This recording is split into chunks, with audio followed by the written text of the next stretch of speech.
I'm a dick, but I'm not that much of a dick. Dude, Why we you fucked do up. this? I Yeah. fucked up. We all fucked up. Why? Why? Just why? Because I moved it on the bigger screen. That's why. My image is huge, but on the wrong spot. He seems so happy. I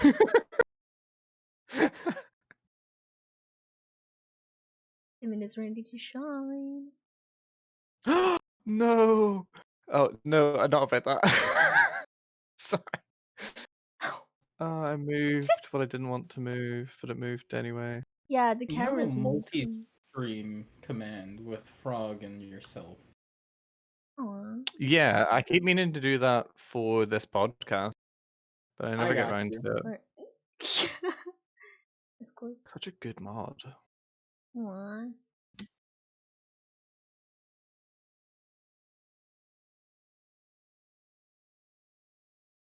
Okay, it works. Is it? Is it? I don't know. I'm lost. Which one is my camera? Okay, that one. Ah. Trouble. You want me to just replace what it says and put the new link? Okay. Okay. It's gonna say watch both Hi, me and Gizmo. Frog, and then it's gonna have a link to you and Drew. Amazing. Would you bait them?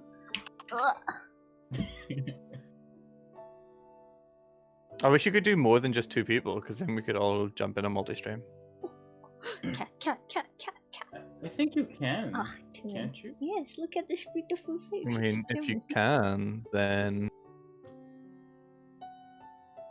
handy. Oh wow, I got Why it. am I so big on one? What? I'm so big on Drew's stream. I don't like this.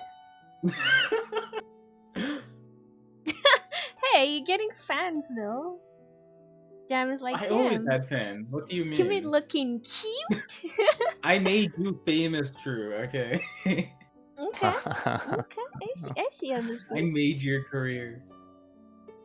Yes. Okay. Oh, my cat is sleeping. Magic got him. Jam wants to know if you got an OnlyFans. You know, for the OnlyFans. No, but I do have a Patreon where I post lewds if you're interested. Is it a new picture? I think that pretty much is an OnlyFans. Hi, Jam. No, OnlyFans has like a rep for other stuff, so gotta keep it PG, you know. Oh yeah, and I'm sure the Patreon doesn't have like this thing. Yes. I mean, it's lewd but not nude, so you know. He's being sexy for it. It's okay.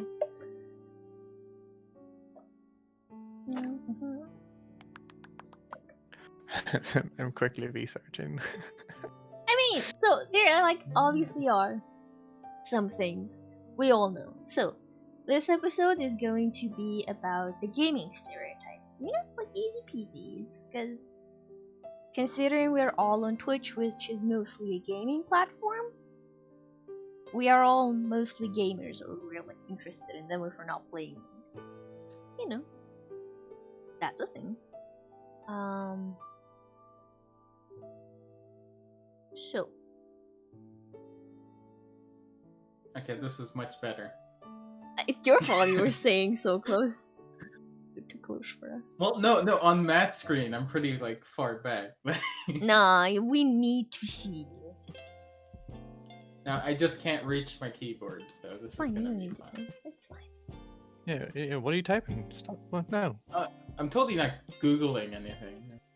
I'm totally not just sitting here reading articles about stereotypes. I mean, you can tell every time I switch tabs as well by my it's face. dim light. I mean, you have like 2 screens. Like I have one with a Discord, so I stare in front, and I have like, you know, obvious kind of gamer one, and I'm trying to stare. But I mean, technically, I have 3 screens because I'm using my laptop.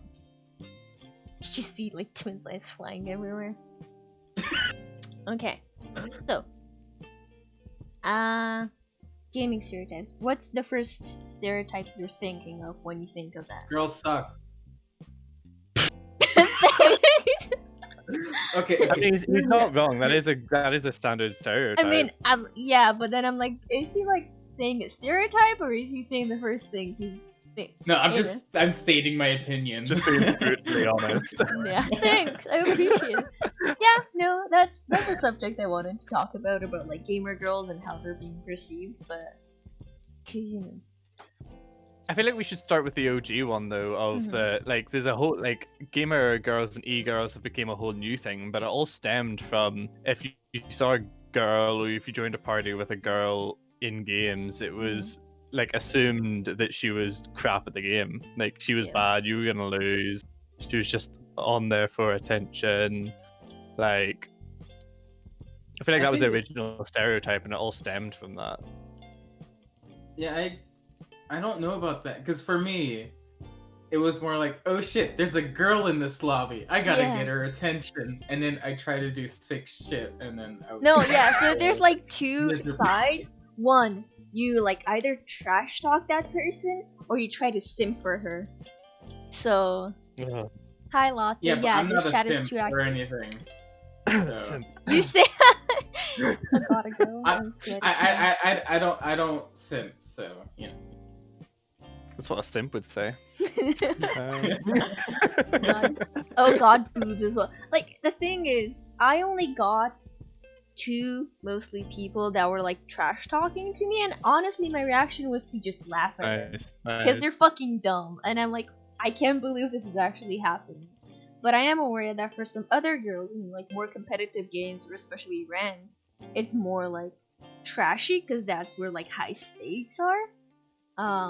I didn't really get it. I'm like lucky, but at the same time, when I get it, I'm like, okay, this is something. Lotte says that she gets trash talked a lot. I feel like it's super. It's all super cringe. Where like the fact that gamer girl or e-girl or any of that has came about is so cringy. Like, you're just gamers. Like, I feel like you have to be really desperate or simpy to be like, oh my god, gamer girl. Oh, I must get her attention. Oh, are you single? You know, like. Oh yeah, yeah. Wink, wink. Excuse me. Oh, apparently we get one of those in here, huh? I think it also kind of stems from like a lot of people just assume girls don't play games. I feel like that changed recently. That is definitely, I think, with streaming becoming such a big thing that it is, that has become more evident that girls do play games. They just don't talk in game because there are a lot of creeps out there for sure. Yeah, like, you know, timid. What? Oh. Simpy dude. No, it's like it's funny because now like creepy dudes turned into simping, and it's like, is that a good or a bad thing? I don't really know anymore because you know. Yeah, so I remember the first time I heard simp, and I was like, oh, what on earth is a simp? And then someone described it. Aren't those the creepy guys that just pay to, like, you know, fan onlys and stuff? Oh. And the person that explained it to me was just like, yeah. Oh, I was like, so is it a good thing now? Yeah, it's easier I still don't to really say. know. I don't appreciate you guys describing me. I mean, like. I mean, we all know about your Patreon, you know. It's only like 1 or 2 Patreons a month, okay? So it's because I mean, for me, it's cosplay, and it's just like I see a cosplayer, and it's like, oh, that shit looks dope. I want to like support them financially with my $25 a month. Oh, that's great. Yeah. I mean, like, so it's like, I kind of don't want to tell people I do that either, because it's like, people are like, why the fuck are you wasting your money? But it's like, I just enjoy doing that. Yeah. I mean, it's nice, you know, because you're kind of helping independent content creators, and you're not like, I don't know, you try to help someone that's building up, but then like sometimes that can be understood wrongly. Like, you're not actually like, oh, I want to get in her pants, so I'm paying those $25 a month, so you know, I have more chances or something. You're more like, I actually want to help, because you know. But then that's called simping, and it depends, because some dude might do that, but then there's some like who actually care about what they're doing, you know. So, mm. Lotte said, "What really annoys me is when you're a girl and you stream games. You get the guys who are like need help, and you get the ones that say to use a face cam and wear less alinity, as I've been delightfully called." I don't know what that means. The like alinity. I think that's referring to like just showing cleavage and I never did that thing. Like, trying to I like do. sexualize your stream, kind of. I mean, I mean, I'm not gonna lie. I've seen like a lot of people on Twitch being recommend the streamer. She's all food. Thanks for the sub. oh, no problem. Oh, he's simping. Yeah, I mean, not gonna lie. Like, sometimes I get on my feed like a chick that's doing Just Dance mostly, a Marata or something. I don't know. And she's like always like deep cleavage and like shorts, and I'm like, you know, like it's obvious like why a lot of guys watch this, and then I sometimes watch clips, and then I get in my recommended clips with girls with big boobs dancing. I'm like, Yeah. you know, I mean, I get it. That's If nice. they feel I feel like though, like Mhm.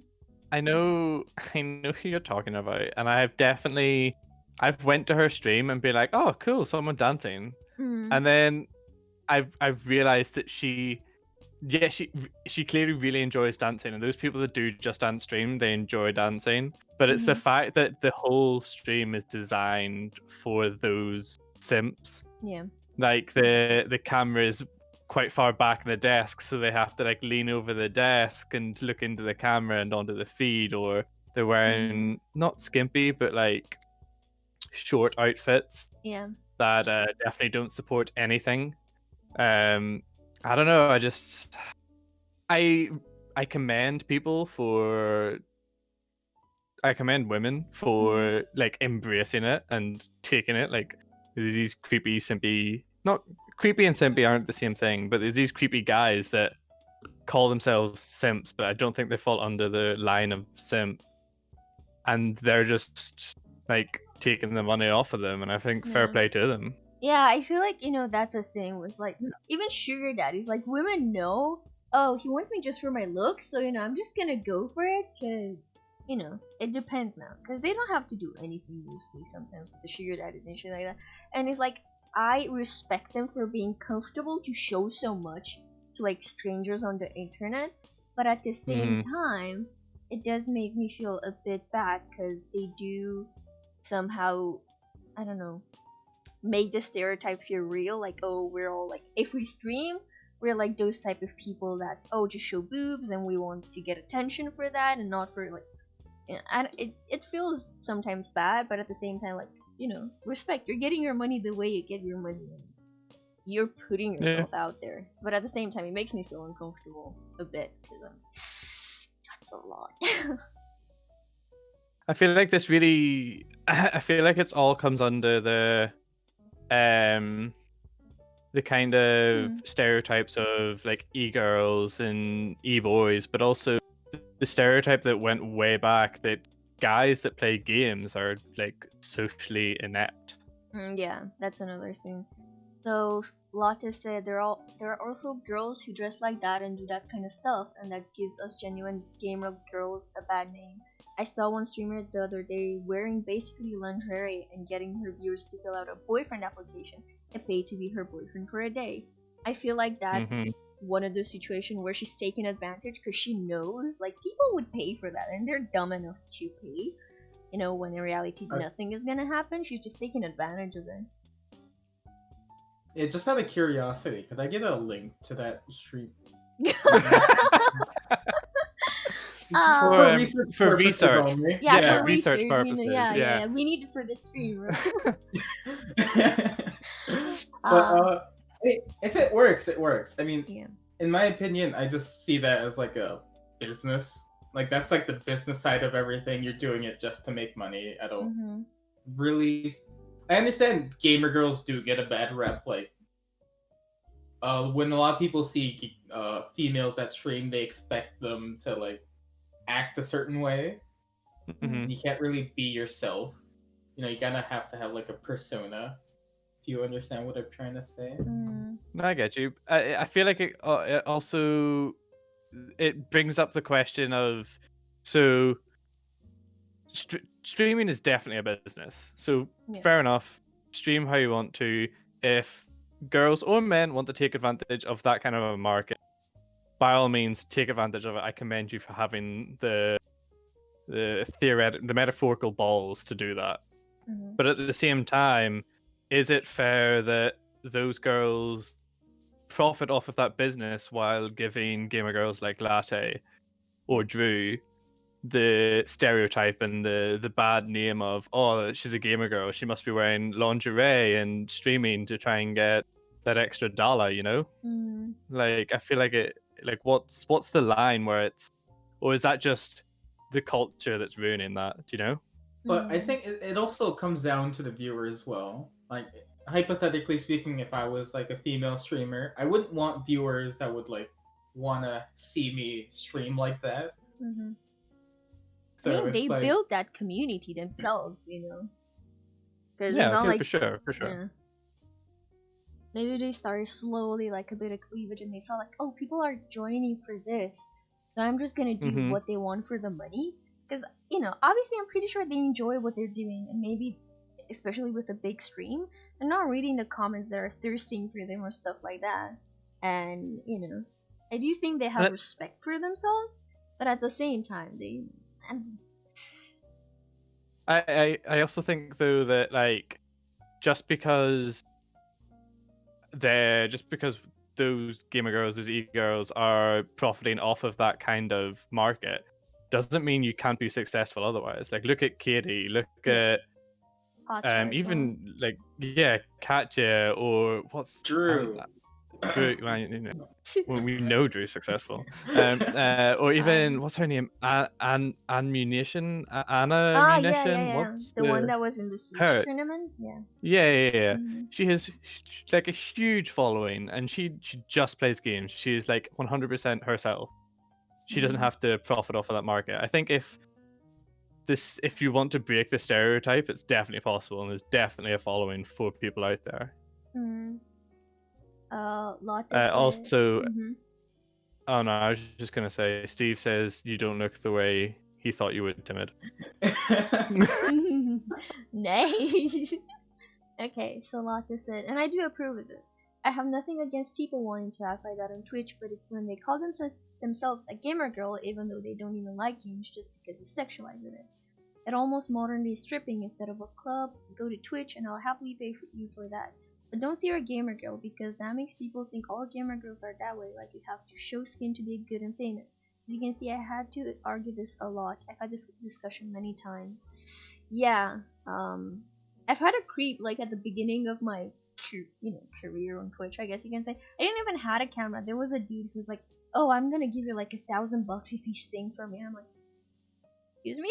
Like, where does this come from, And I'm like, that, I guess it's creepy, but at the same time not as creepy as, oh, send me like a boot picker or something, but it's creepy to the point like, where the fuck did that come from? Just like, yeah. I thought you were gonna start talking about me for a second. I was like, I'm not exposing you I yet. swear. You're the guest, you're not I exposing yet. had this guy, and he's just been wearing me down. He messaged me every day to play Siege, and then whenever I jump on, he just wants boob pics. Like, oh, some guy, I don't know what his name is. Like, Tinchy put no something post. I just can't, Yes. Mystic Melon in my chat says, I think it's fair to say that part of the whole problem is the lack of social ability, because you wouldn't do any of that if they were comfortable in normal social circles. Like, I feel, and I kind of agree with that to a degree. If the community was more socially able and socially aware or proper, then there wouldn't be that kind of the creepiness. Do you know what I mean? Like if people knew that was socially acceptable in some circles and not in others, then they wouldn't have, that guy wouldn't have came straight into your chat and been like, here's $1,000, sing for me. Like he would have sat for a while, realized, you know what, that's not this kind of a market. Let's just chat normally. Yeah. No, I think you or Matt banned him, but someone banned him, and I'm like, I don't, I tend to I give think them. Matt did, but I Yeah. really wanted to. Yeah, because it was. I try to give like the presumption of innocence until proven guilty, and I'm like, he said that once, and if he says it the second time, it means he actually has a problem, and like maybe the first time it was funny or something, you know. And then I'm like, but then like if a second time's happened, especially if they see I'm uncomfortable, I'm like, that's not a Mm, joke anymore, you know. So yeah. Lotte said, I was watching a Just Dance stream the other day. She was new to Twitch and a professional dancer, just doing it because of the lockdown. One guy said in chat, does it make you feel weird knowing someone will masturbate over your dancing? You know, like, Oh, why even say that? I mean, that's such a fucked up thing to bring up. Like she's yeah. just enjoying herself. Why Mm-hmm. bring that up and ruin her day? Yeah. I assume it ruined her day. It might not have. It would have ruined my day. I'm pretty sure I it mean, made what her if she feel was like, awkward. Mhm. what if like she's like, oh, that's so sweet. Yeah, do it more. Then fair play to her, you know? Like, make them feel Like, uncomfortable, you know? just give a response that like they're not expecting. Like, Can what? I see it? I didn't expect you to react that way.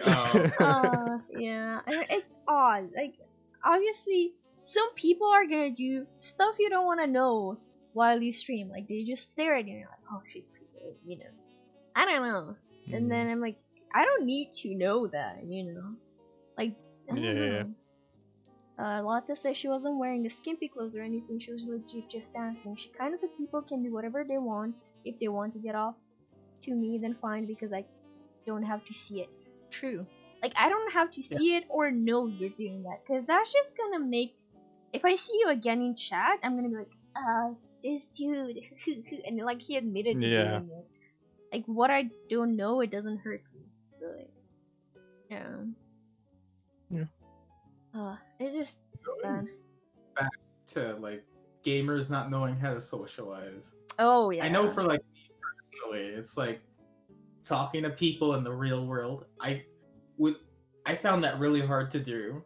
Like, I wouldn't be able to like go to a fast food restaurant, order my own food. I always had someone order my food for me.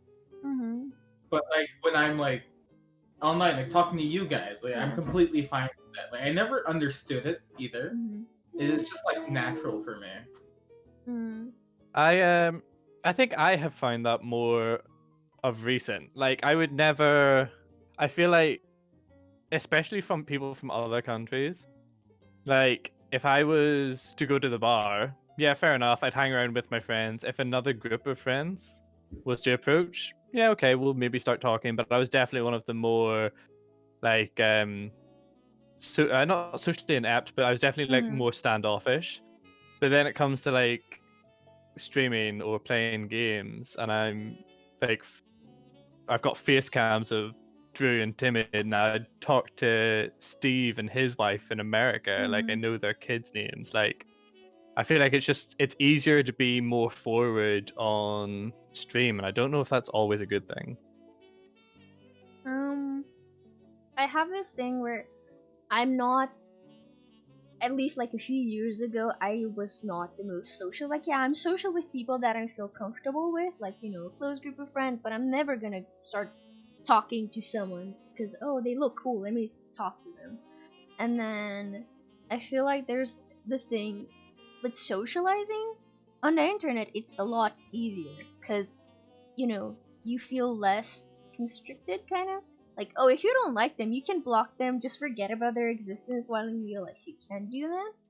And it's like, I do feel like my social skills have improved because of how much I socialize on the internet, you know. I don't know, it helps. And Lotte says there's a difference between being shy and just not having common human decency. People just act different behind the screen because they can. Yes. Commonly known as keyboard warriors. yeah, that's Yeah, the thing. I'm not one of those either. But I know for me personally, like talking to people on the internet has actually helped me socialize with real people. Like I order my own food now. Yay! Wow. Oh, my kids But no, I've noticed myself getting into like conversations with strangers like out of nowhere, and like me just being okay with it. So I think it's actually like helping me Yeah. in a sense. Mhm. Yeah. I feel like it makes me I feel think it more definitely comfortable can. Yeah. on my like I think it definitely social skills. Sorry. I think it definitely can improve your social skills. It's just like for a Plus, people should normal talk about each other. decent person, Mm. it's good for like online is good for improving your social skills, but at the same time there's those people that just aren't decent and are those keyboard warriors. Like if you know, I don't know if like to the word keyboard warriors people, if you start to like go back at them, they're gonna stop most likely, because they're like, oh, I was not expecting that. And then you're gonna see like a lot of stuff just not matching, I guess, in what they're saying, because they're, I don't know. Like I don't like them, and usually I do say something back unless I'm with a group, and I'm like, or I don't say anything because I'm like, this is not worth it, because they're dumb, and that's not my problem. Mm. Thank you, playoff. I really appreciate the Interesting point, kind of tagging on from that. Mhm. Melon says, is it accurate that streamers are in their own fantasy social world with other streamers? Fantasy world, like, Not necessarily, because like what you do online, I think for streamers it affects them more in the real world because you have an audience. People expect you to like act a certain way, so there's certain things you wouldn't actually be able to do if you're streaming. If you get what I'm trying to say, like you can't swear at someone if you're streaming, because yeah, yeah. And you have to be careful with who you're playing, or like if you play CS:GO, Valorant, or Siege, you have to be careful with the voice chat, because you're gonna get some like gems out of people, and you don't know who they are, and like you just get like, oh, a ban-worthy word in your stream, Oops, I was not expecting that, and yeah, you do kind of have to mute them, which I guess sometimes if I play alone, I would find it funny, and I would just let them talk. Not necessarily to me, but they swear at each other and stuff. But then if you're in stream, it's bad, because who knows, who's gonna report you for that, Siege is the worst. A lot to stop playing it because of the toxic people. I don't like to play it if I'm not with a group of people, because I know how bad I am. That's one of my fears, that if I play and I'm not, especially if I play ranked or something calm, I want a full group of people because they know how bad I am. But if I play with randoms, they're just gonna shit talk me so bad, like, oh, why the fuck are you playing? It's like, blah blah blah. And I'm scared to do that. It's not that, oh, I'm scared that I'm gonna get a bad rank or something. I'm scared that they're gonna get gonna get bad. Latte should give Siege another go. 5-stack, me, Drew, Timid, Latte, Twin, perhaps? Yeah, Twin is in here. Twin said he cannot enjoy Siege without at least 2 other people. Yeah, it's more fun when you play with people. That's why I mostly play. I know for me recently, like when I was little, I used to enjoy single player games, mainly because that was like the only thing out there. I noticed recently, I don't like playing games by myself anymore. Like even if it's a story based game, I just get bored playing it like 30 minutes in, and I just stop. Yeah. Like in Siege, I almost never play by myself. I always have someone with me, and if I'm not playing with someone, I just like don't go on my computer. Yeah. So I think I've started to realize that more, and I think Siege is actually the one place that I can defy that new rule. Like I often find myself going on to Siege and using the solo queue or even just T hunt to try and get better is the way that I like put it in my head. Like you're playing by yourself, but you're just practicing to get better. But like if I like, I agree, like solo games like God of War, I could not go back and play it because I'd be too. I love God of War as a game, but I couldn't go back and play it because I would be too bored without someone else there. I feel like that's what streaming kind of helps with, especially if you're like doing a single player, because you talk.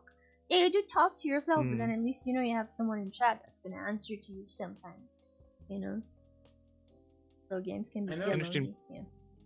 When it comes to like Siege comp, I used to do ranked by myself, but I can't do it anymore. Mainly because I've become so reliant on like Oh. certain. No, let me finish talking, Drew. So like there's certain strats that I do with like certain people.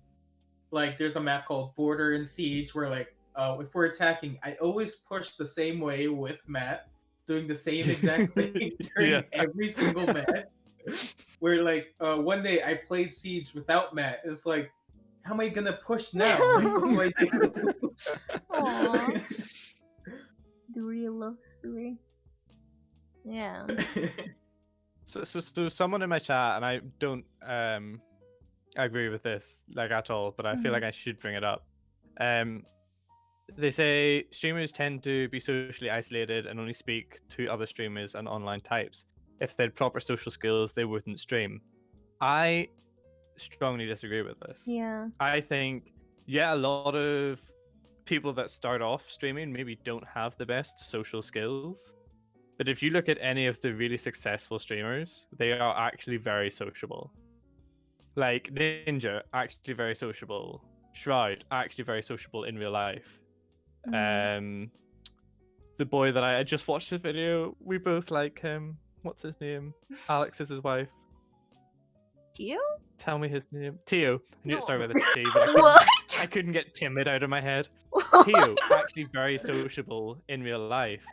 Like, loads of big streamers tend to be very sociable, and I think that's another that comes under the socially inept stereotype that Mhm. streamers only stream because they can't be social in real life, and I think that's just not true at all, personally. I feel like some big streamers might have a bit of, trouble socializing in real life because they're so, you obviously have your job at home and that takes a lot of time and a lot of energy, especially because you do have to socialize kind of with your chat, with everything.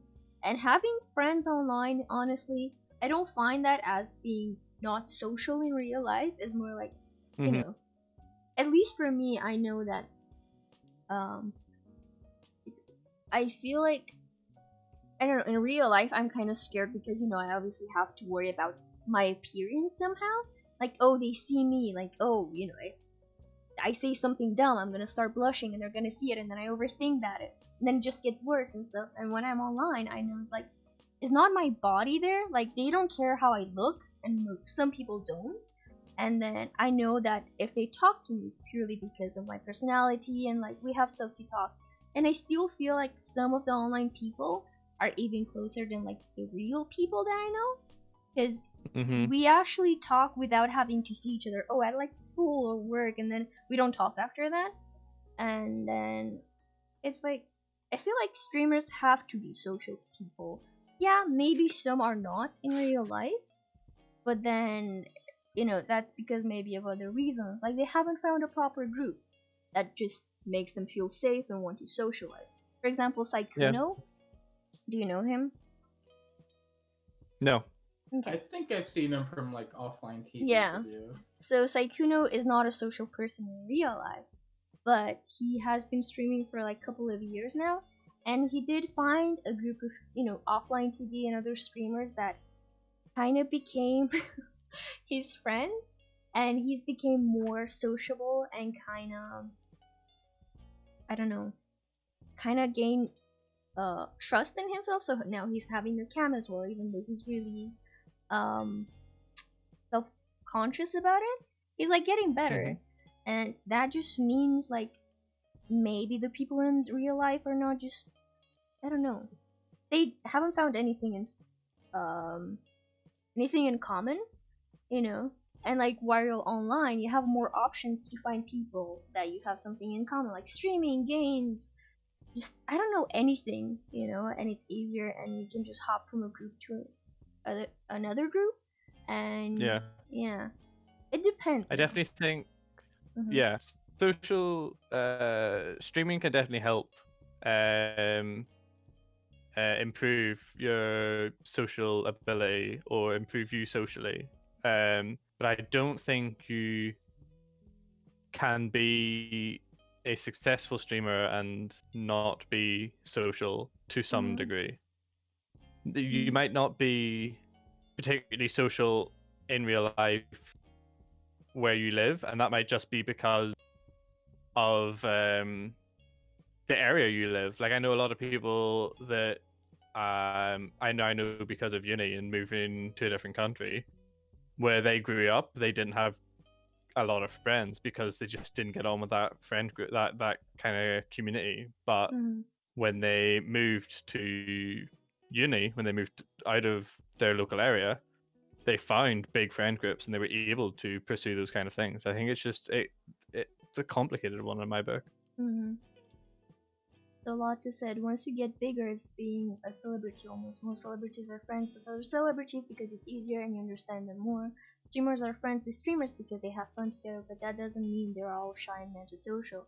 Yeah, because sometimes when you get like big, I feel like some people put you on a pedestal and they're like, oh, I don't think I would like ever be able to talk to them and stuff because they kind of get untouchable somehow.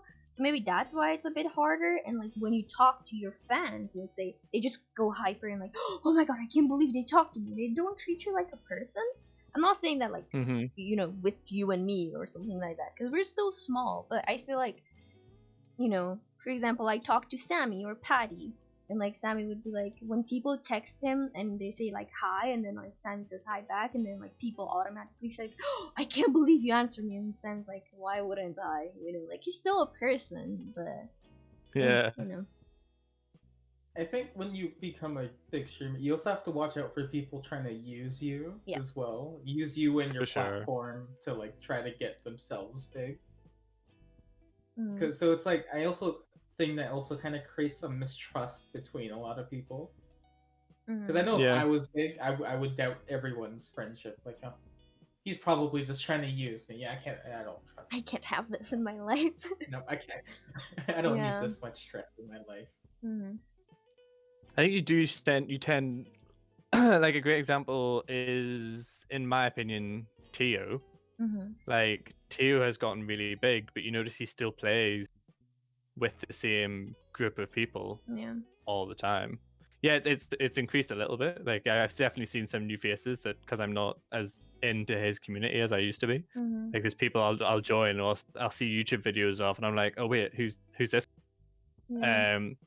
But I think that comes under the he can trust those people. He's bonded with those people, Mhm. and I feel like he probably I can't like speak for him, but I imagine he probably feels the same way Timid would Yeah. because he's gotten to that stage, you know.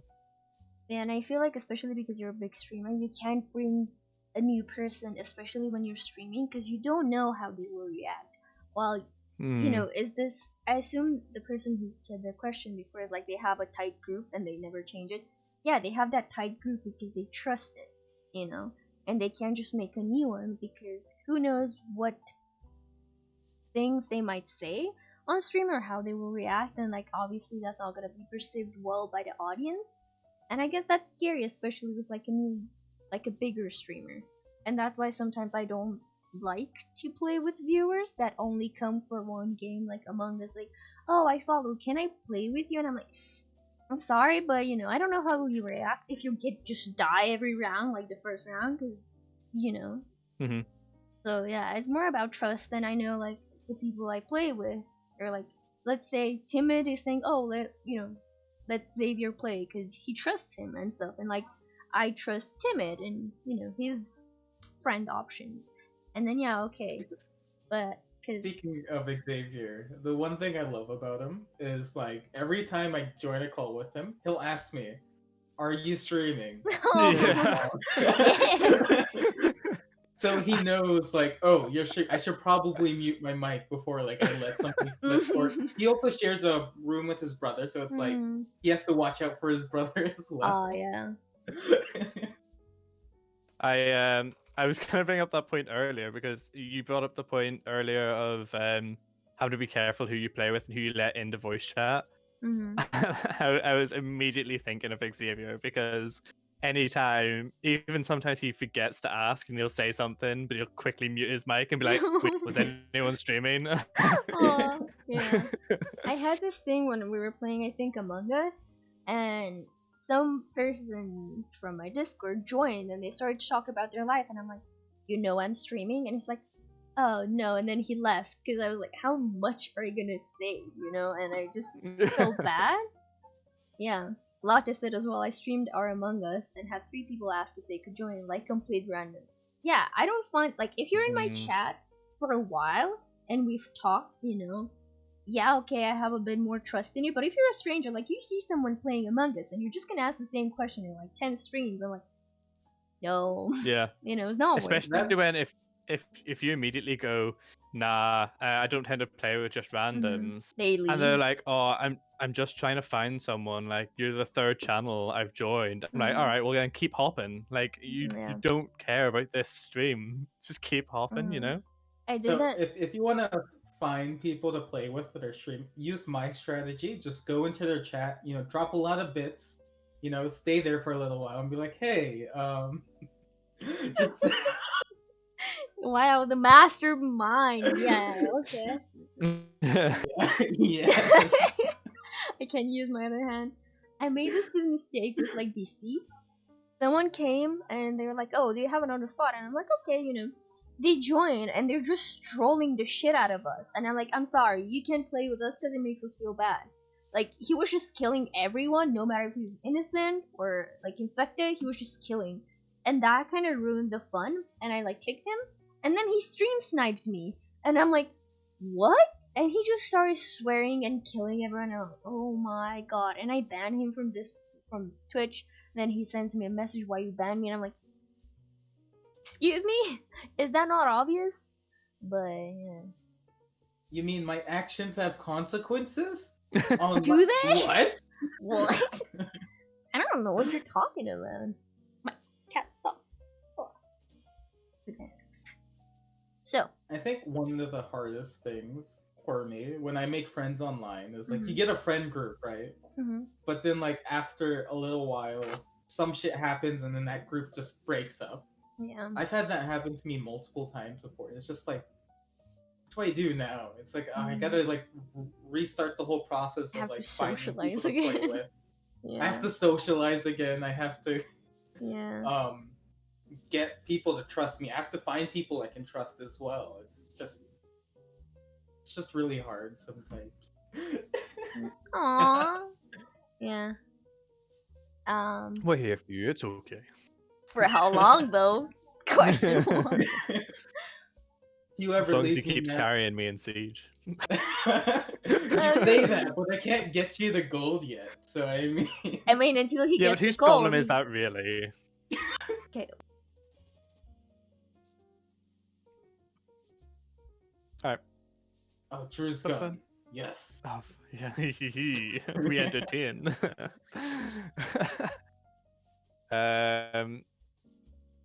I also love, I don't know if this is really a stereotype, but like younger gamers, let's say under the age of 12, they tend to be, in my book and from like my gaming history, they tend to be like screechers or screamers. Like, I don't know where that ever stemmed from other than the pitch of their voice. But I feel like that's I don't know if it counts as a stereotype, but it's unpleasant for Oh no, but them, that's I like the imagine. real one. One thing I find annoying about squeakers is a lot of times it's because they play video games without like their parents monitoring them. So it's like I have a little cousin, I think he's like 12 or 13. And the way he plays on a PS4, the way he talks just like surprises me. Like he curses a lot for a 13-year-old. And it's like when I was his age and I was playing video games, I didn't act like that. But like I understand like times have changed, but still it's really annoying. Yeah. I remember when I first started playing, like when I really started playing games, it was still on the PlayStation, and me and my cousin both got PlayStations. My cousin's like 4 years younger than me, 4 or 5, and I'd never heard him swear. But we always played late at night when his parents were in bed, and like I think it was maybe the 3rd game where he was comfortable and he knew his parents weren't going to wake up if he screamed. It was just one day he died and he just started screaming all this abuse and like like swear words, and I was like, firstly, you're not using swear words right. Calm down. Secondly, I need to like live where with has this that. came from? What's going on? And I was, Mhm. and I like he was just like, oh, sure, it's games. I don't give a fuck. Like, well, yeah. And I was like, you're Right? turning into a squeaker. Calm down. Mm. Yeah, I It's feel interesting. when I hear squeakers, I think of like young kids who just scream and are so high pitched. Yeah, I am high pitched as Mm, well, but I don't do that. This, yeah, I do it. I don't like that a category of players. And then when you said like the gamer girls, not all of them are bad. I think I'm in that category. Like I am bad at playing games, but I don't play games to be professional at them. I play them to have fun, And I feel Yeah. like some people forget that people can play games for fun. They don't want to be diamond or something and just be really high up. I play it for Yeah, fun. I play it with friends. I do agree. You are not good at games. Yes, I know. Thank you.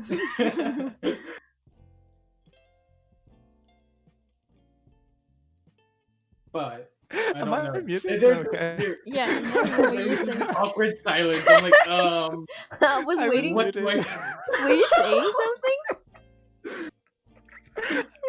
I was agreeing that like it's okay. Yeah, I agree that you're in that bracket of like you're not like you're a gamer girl, but like you're not bad at games. You play them to have fun, and that's totally fair. Mm. That's all. I was just agreeing. Yeah, we couldn't hear you. It's fine. I And then there's appreciate it. me. Yeah, we're like she's bad. Yeah, you're right. I mean, like you are bad. I mean, what can I say? I'm not gonna lie, but Thank you. but you are fun to play with. Okay, you are fun to play. Cause I With. scream. I don't play with you for the skill, Drew. Oh, you better not. That's the thing that I feel like a lot of people should understand. If you play with me, don't expect me to be good. Like, and the thing with like back to the streamer girl thing, I feel like one, my stream quality is shit because it lags all over all over the place, and then my scaling gains is not the best. And then I feel like most of the people that stuck with me are mostly because of my personality, which Mm. and then I do feel bad sometimes that your camera is on, by the way. Just so you know, it's fine. Oh, And then there's like the thing. Is the cat trying to sneak in again? Oh, he is. Ooh, sneaky sneak. He's not really sneaky because of the door is squeaky. Sneaky sneak. Yeah. Sorry. I don't remember Plug. what I wanted. I'm great. Yeah, Tuma distracted me to his phone. Yeah. God Oh yeah. damn it. Me. Yes. Because I feel sometimes I feel bad because of the gamer girl reputation. Like, oh, people just watch girls because they're girls and they expect something. I do sometimes feel guilty, I guess, for streaming and having a cam and being a girl because I get like an extra bit of attention from people because I'm a girl and they just stuck for that. They get, I feel bad for that, and it's not like I'm not using the fact that I'm a girl. Like, you don't see me with the cleavage. You don't see me like shaking my ass all over the place because I feel like that would be too much. It's more like because of the reputation that gamer girls have. That's why I feel bad, because some people might think I do the same, and it's like, great, I don't think I definitely think you don't fall into the category of the negative gamer girl stereotype. Mm. And you just I don't know, just normal gamer girl. Like I don't know how to like you are a gamer and you are a girl. I don't think you need to worry. It's a myth. Gamer girls, yes, and like girls can play I'm just- games to enjoy themselves as well, they can. What? Can they? Myth. Hold up. What? I don't had know. no idea. Yeah.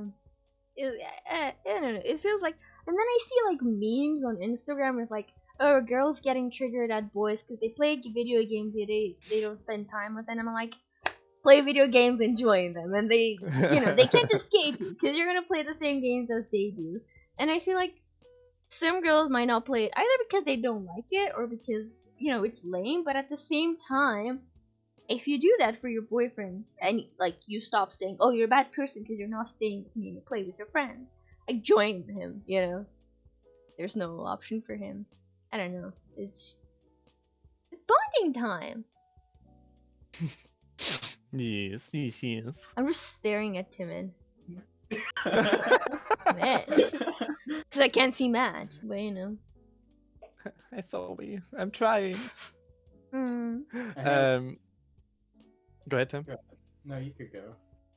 no, I was you. just gonna say how I have like everyone's stream open at the moment, so I could see Aw. everything. Wow. What? Oh, people are arguing. One In of your my chat? yeah, just let them be. Another going off of Squeakers and the growing up with the streaming and the gaming community and the potential social effect it has on it. The interesting another stereotype is, you grew up and I don't know whether your parents thought it, but parents tend to think, oh, violent games, that's like negative effect on my kid.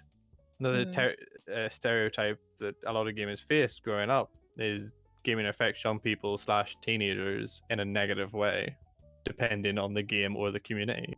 Yeah. I think that mostly depends on the person, because I feel like for a lot of people, games are just like an outlet to like vent out their frustration. I would love to have a game where I could vent out my frustration, but mostly games just cause more frustration for me. Yeah. When it comes to violence, I don't think that's really like. I think it goes back to like how you raise your children. Yeah. Because if you raise them right, I don't think it's a problem. I mean, it's the True. Any thing, like, thoughts? I get the fact that, oh, it's violent, like, games can be violent. Like, Siege or CSGO, they just shoot people, there's blood everywhere, blah, blah, blah. Like, Mortal Kombat or stuff like that are quite, gruesome. Yeah, okay. But then, movies do that. Like, news do that. Kids will see that somewhere. And just because they're playing it and they do have some sort of control, I'm pretty sure most of the people are not gonna think that, oh, it's okay to do that outside of the house, just, I'm gonna go and shoot someone, let's say there is like a small number of people who might have something, I don't want to say they have mental problems, because that would be just rude of me to assume that. But the small number of people that do that, they have something going behind. It's not just the game that make them be violent. And things. It's just, I don't know. They're gonna see that violence anyway. And yeah, the communities they can go in. It's just another community like school or, real life communities or something. It's just online and they have a wider spread. I don't find games to be violent. And yeah, they are violent, but they're not making people violent, It depends, because there's a problem with them if they become violent. I get that there are people who get really frustrated to the point of breaking their headphones, breaking their mic, breaking their keyboard or something when they get frustrated in a game. And like, that's problematic, but I think it's not because the game itself makes the person pissed, like that angry. It's because they have anger issues, that will anyway get out one way or another. That just happened to be a game that just pushed them to the limit. I understood the whole notion of breaking your own things. Yeah, Like, I never understood that. I never. If you buy your own stuff too, yeah, it's like, fuck. I think now that I have to buy I think that's one one. of the I think that's one of the big problems though. Like, kids growing up don't tend to buy their own, or at least these kids that do get affected like in that way, they don't tend to buy their own stuff. They'll break it and then run to mommy or daddy and be like, well, this is broken now, buy me another one. And I'm like, I agree with the point of that it is about how you raise your kid. If you raise someone that respects property, that respects other people online, that understand that it's just a game where you raise them to know the correct way to behave, then it's not really a problem. Mm-hmm. Like Steve, for example, his 3-year-old plays T-Hunt on Siege. How? Siege is a pretty violent game in my opinion. There's blood spray, there's guns, you kill lots of people, especially in T-Hunt. It's probably not the most violent game or the most scary game, but like Steve raises his kids properly to respect stuff, to respect property and stuff like that, and he feels it's appropriate to let his kid play games, and he's not worried about it, and I think that's fine. Mm-hmm. If you're raising your kids right, then you shouldn't have to worry about it. Yeah. And like the If thing you with raise your kids right, you shouldn't get them. the thing with kids breaking stuff, it's because they're not aware that that's not free, you know. Even if you pay it or your parent is paying, I feel like especially if your parent is paying for everything, the kids usually don't have the notion that, oh, this thing broke, it costs money, but you know, getting a new one still costs money. And I feel like, you know, it's rageful, and I feel like such a dumb thing to just break stuff, but at the same time there are people who punch walls, so why am I surprised they just break their headphones? Because you know that doesn't hurt them. So Isaiah Yeah. said, and we talk about the natural human response of anger wherein you smash things, like how primitive it is. Smashing your mouse or controller doesn't help the situation, but we do it anyway because it's hardwired in our genes. Yeah. No matter what you smash, like you can smash your keyboard, you can smash a wall, you can smash your desk. You know, it's an instinct, and I feel like that's a problem inside of you, like the anger issue. Because I never had that impulse to do that. I got frustrated at games, but I never to the point like I need to smash something, you know. So, caveman instinct. Like I definitely got angry enough to like thump my desk, or to like angrily throw my headphones onto the table and walk away, but I've never got to the point of, oh yeah, screw this monitor, or this mouse deserves to be smashed now because I died. Like what? Like I don't think I'll ever understand it. The thing is, like most. I don't think I would ever do that either, because I bought my own stuff as well. I spent like $300 something on my headphones. I take like really good care of them because it's like I don't want to just like break it. And I lost my train of thought while I was laughing. You don't want to. You don't want to break it because you bought it, and you're taking good care of it. Aaron came into chat and he says, I remember I cut my hands because I was so angry I ripped my keys off my keyboard, lol. What the fuck? Damn, Aaron. Just damn. That's something. Wow. Yeah. I don't know, it's like obviously a problem with the people who do it, but it's not. I've never been so invested in a game that I started to cry because I was pissed something was not going my way, you know. But I feel like that's the thing, because when I get pissed, I usually cry. I don't smash stuff. You know, it depends on the person. Because if you tend to be a violent person in the real life as well, or you have a lot of build-up anger, you're gonna find any excuse to let it out. And you know, games just tend to take a toll on people. Not gonna lie, because it's competitive. It's, you know, something. Stuff don't go your way, although you have full control over it. So, especially if you do the same over and over again. I get why people get frustrated. I don't get why I get frustrated all the time. Yeah. Same. Especially in Siege, it's like let's say it's like a 1v1. You're focusing so hard, and then you just like mess everything up. And I've slammed my tables a couple of. You can ask Matt. I have done it many times before. Yeah. You didn't break it. Oh, if I broke my table, I would cry. Yeah. I think it's fair to vent your anger out on your game, like your anger and stress out on the game, and I think it's fair to take it out in the game or potentially take it out in property, although I don't think you should have to if you have the right upbringing. But then again, there's a whole nother side of Topic. that about anger management and that kind of thing, because that's an actual thing that people struggle Mhm. with. That's totally fair. But I think it is, if it's an anger management problem, or if it's that kind of a thing, and it's either destroy your nice headphones or keyboard, or run into the other room and slap someone because they ask you for a piece of toast and you're just that angry, like I slapped a toast in destroy your the face. keyboard. Like, don't take it out on the other person, you know? Mhm. That actually reminds me of a funny story my parents always tell me. So like my parents would never. I have an older brother. They never like abused us, but one time when I was little, my brother did something really stupid. My dad just like slapped him, Mm. and my brother was so angry. I wasn't old enough to walk either. He was so angry. He came into my room and just slapped me in the face. Oh. And when like my parents asked him, "Why did you just do that?" He's like, "Oh, well, my dad slapped me, so I slapped him." Yeah, I mean, you know. I mean, domino effect, right? Yeah. Who did you I slap, Timid, after that?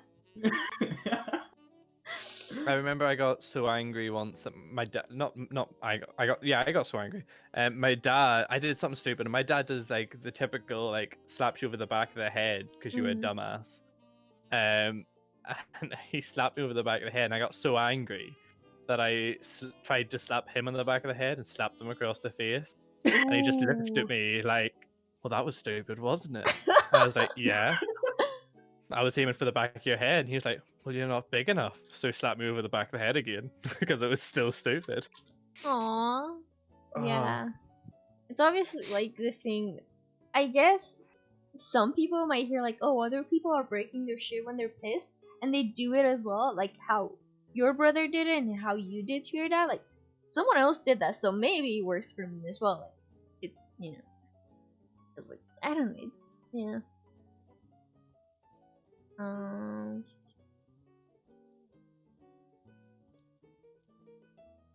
Now we have the silence. I might as well just, Sip sip. glug, glug, glug, Yeah. glug, glug. Plug plug plug. Sorry, is that water?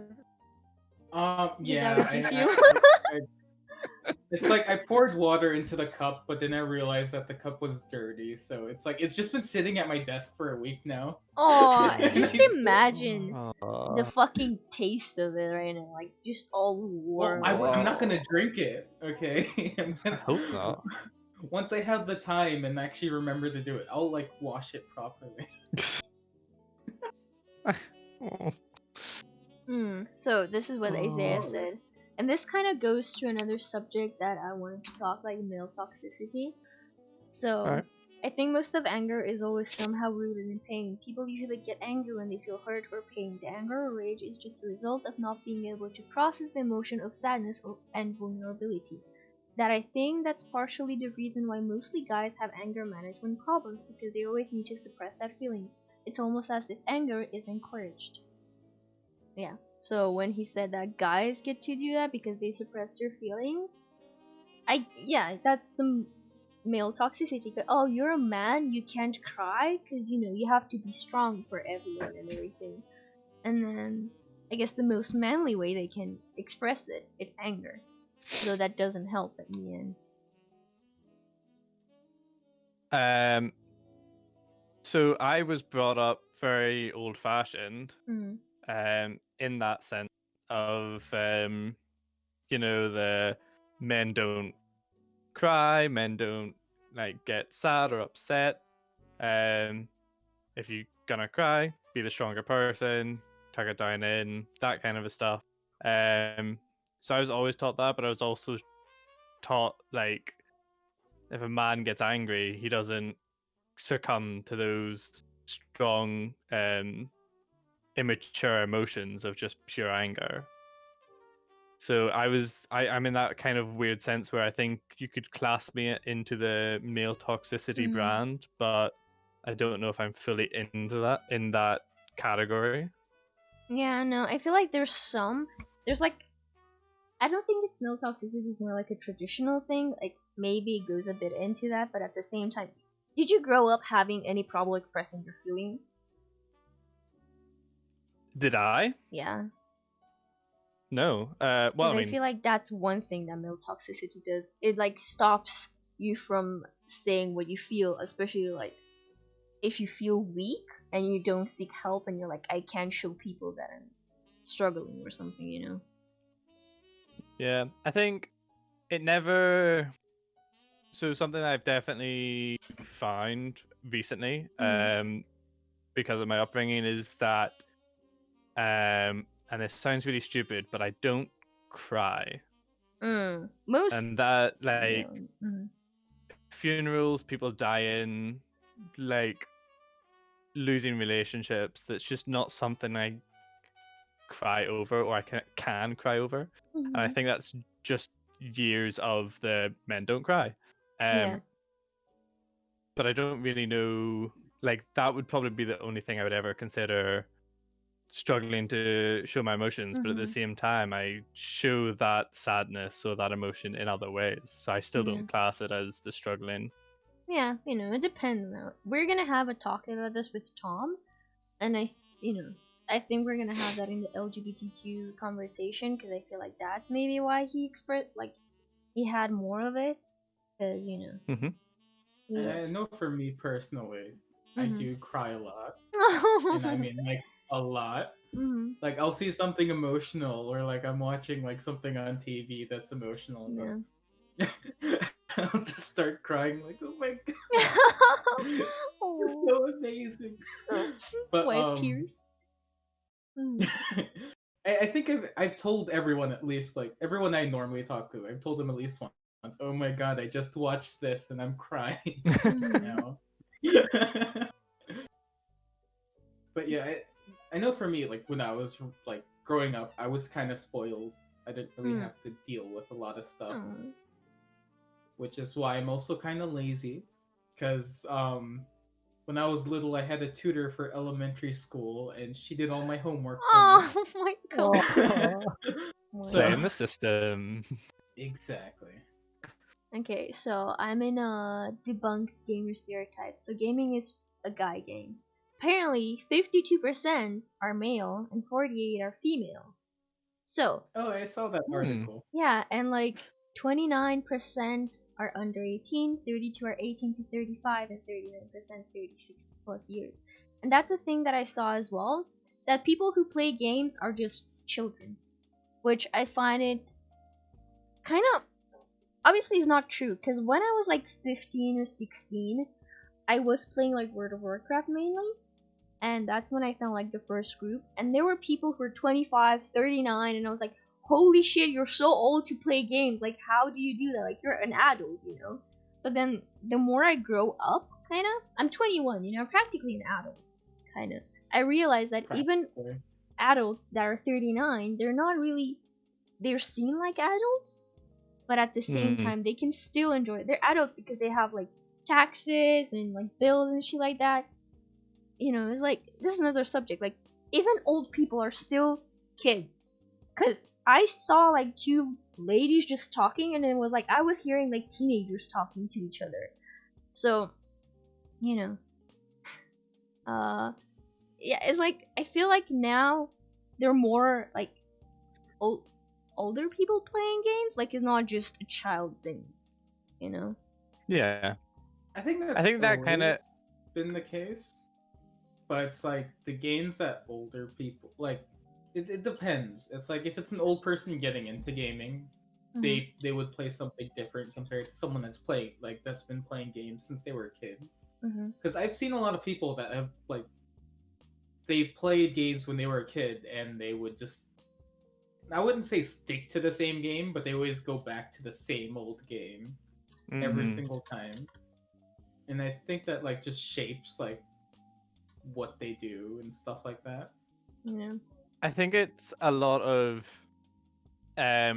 especially when you're growing up and you get to a certain age, and I don't know what age we're all classing as old, but I think playing games is definitely something you did when you were younger. So continuing to do that, or when you get older and you maybe go back to playing games or going back to playing those same games or trying new games. It's a way to bring back those childhood memories and to still feel young at heart. Like I tell a lot of my older friends and like family friends that they're big kids at heart because they still play games, and they're like, yeah, well, I played this when I was young, and it's just like a wee knock back to my childhood. I'm like, well, yeah, fair enough. I'll probably not play Siege when I'm that old. I'll probably play other games that I enjoy, like Skyrim or The Last of Us, if that's still a thing I can do. Yeah. That's one thing I always wonder. It's like, when I get old, what am I gonna be still playing games, or am I just gonna like just get bored of it one day and just stop entirely? It's like, if I do like still play games, what am I gonna play? I mean, I'm pretty sure like games are still gonna be D&D. released, you know. They're like D&D people who are older. You know, they're adults. No, for sure. Like there was a which I D&D find club really in my cool. there's a D&D club in my uni, and like even alumni could join it. So there's like 40, 50-year-olds playing D&D with these like 25, 30-year-olds just sitting in a cafe playing D&D, and I'm like, this is super cool, you know? And I feel like gaming, for example, if my mom will start gaming now, obviously that's gonna be hard. But I feel like, you know, for the generation that grew up playing, it doesn't feel like something they were not supposed to do. You know, like they just continued playing, and just years passed. You know, and I feel like that might come for us as well. You know, and like people. Drew's next stream teaching her mom how to play games. No. No. I know for me personally, when I was little, and I would have like trouble with a level on PS2, I would actually have my mom come and help me, and she would just like, I don't know how, but she was just really good at games. I mean, she had more like dexterity, I'm pretty sure. Just I don't know. But yeah, she would just like somehow always be able to beat the levels I wouldn't be able to beat. But it's like now if I try to like get her to play games, it would be a lot harder. Mainly because like my taste in games kind of changed, and I've tried to get my dad to play COD once on the console. Yeah, he tried his best. But I think it's also like the hand coordination required for games like that. It's kind of tough. I think, I don't know, my dad, I feel like it's different with everyone, because my dad was really good with like puzzles and stuff. So like any games that had those puzzles or those puzzle locked doors or whatever, and those adventure games, like he was really good at them. But when it came to fighting and stuff, or he just found it boring and complicated. It's interesting. Mom sits at PC, Aces and Siege. Timid's mom's gonna take over the Siege account. Just Ace. I get to diamond, but it's only because of my mom. Next time I'm playing with Timid, he won't be able to go into voice chat, and it'll just be his mum just carrying. He's gonna be like, "Oh, Timmy, you got really good at this." Oh, Timid, have you been practicing? Yeah. Oh dear. My dad got into games. I don't think my parents could ever get into games properly, and I feel like that's a stereotype in itself. Like the older generation is definitely not. I don't know whether it's just because of technology or if it's because of the actual genre of games now. That also applies, like, kind of goes into what you consider a game. Because like a lot of people don't consider mobile games to be games, but like my mom plays a lot of Candy Crush, and she's like on level 6,000 something. Holy! My mom's my mom's a gamer girl. Okay. Yeah. How old your mom? So, yes.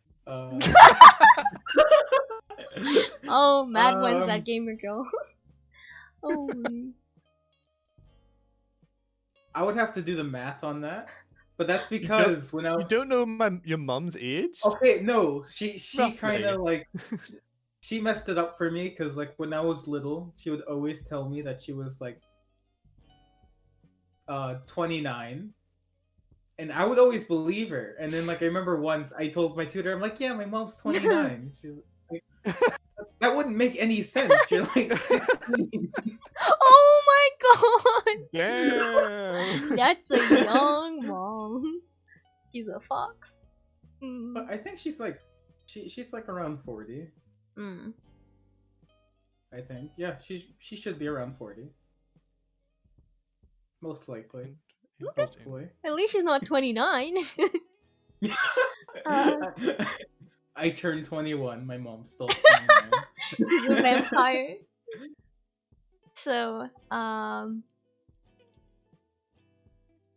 there's like, I looked on Reddit, so stereotypes that gamer people are fat slobs. Like, they're just, they're fat and don't do anything. Or that they don't shower, or they live in the basement, or what else?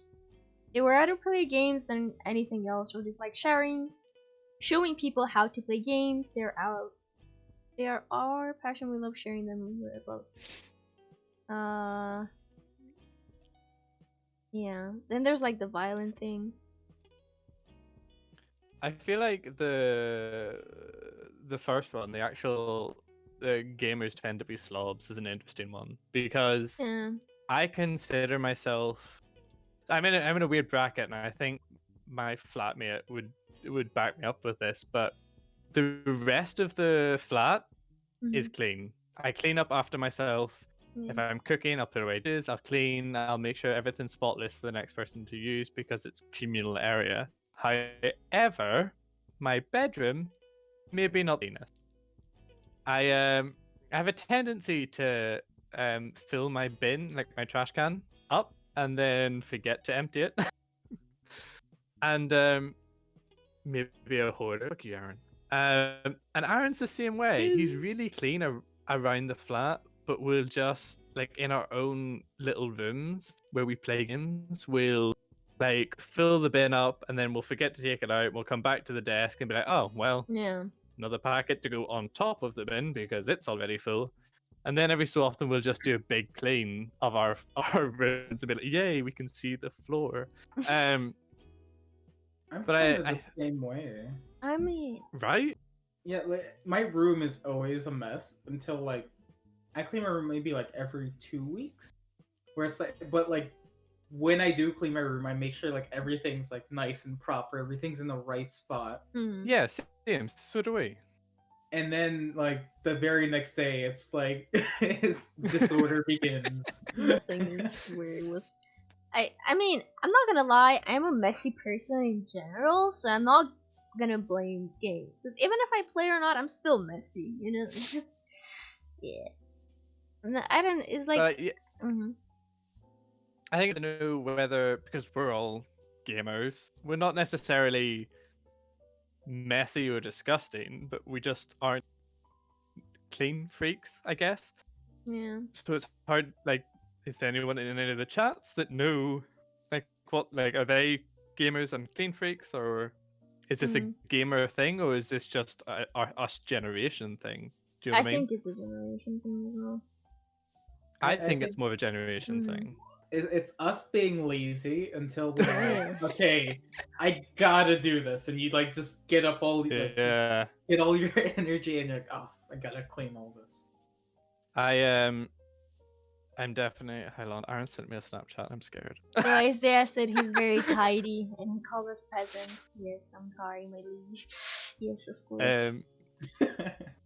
So when Aaron moved back home, he sent me a Snapchat of his desk, and his desk is quite small. It has just enough room for the keyboard and mouse and monitors. And he was like, "This is good because I can't leave cups and stuff on my desk." Did he show and he's you just sent me. He's just sent me a snap of loads of, because he's moved his keyboard so it's like vertically. Oh no, he has more room for cups. And I can't even argue because I've definitely done the same thing. The room for cups. I have this thing. If my desk is, a bit full, I have the bed right next to it, so I just put the stuff on the bed until I need to get in bed. So So No, yeah. bed. I think my bed is a no. Like I don't know. My room, like the floor of my room, my bedroom could be super messy. Or around my desk could be super messy. But I'll never like put like empty plates or anything on my bed. I feel like that's just too much for me personally. Mm. But like I'm gonna blame it as a generational thing because I don't want to blame myself as being messy. Mm. Um, Yes, of course. but at the same time, I'm also one of those people that like my sister or one of our friends that's a girl who's really clean. She'll come into my room and be like, "What the fuck? How can you find anything?" But at the same time, if Aaron comes into my room and asks me for that cable we used 3 weeks ago, I'll know exactly what shoe it's under. You Mm. know? When it comes to beds, so before I moved, I had like a small twin size bed, so I never put anything on my bed. But when I moved, I got a bigger room, so I got a bigger bed, and so I'm used to like just having a twin size bed. So half of my bed is always just full of random stuff. Like right now, I have a lot of clothes, a lot of books. On like just one side of my bed that I almost never use. Mm. I feel like that's different though. Like, But that, no, like I get what you mean. Like, you don't use that side of the bed, so it may as well be used as storage. Mm. yeah, exactly. Yeah.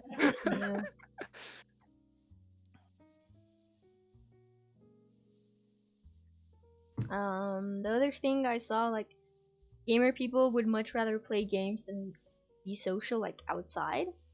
Um, not gonna lie, sometimes that does happen, but it's because I have the social group in games that I want to be with and not the real people. But sometimes I do want to go out.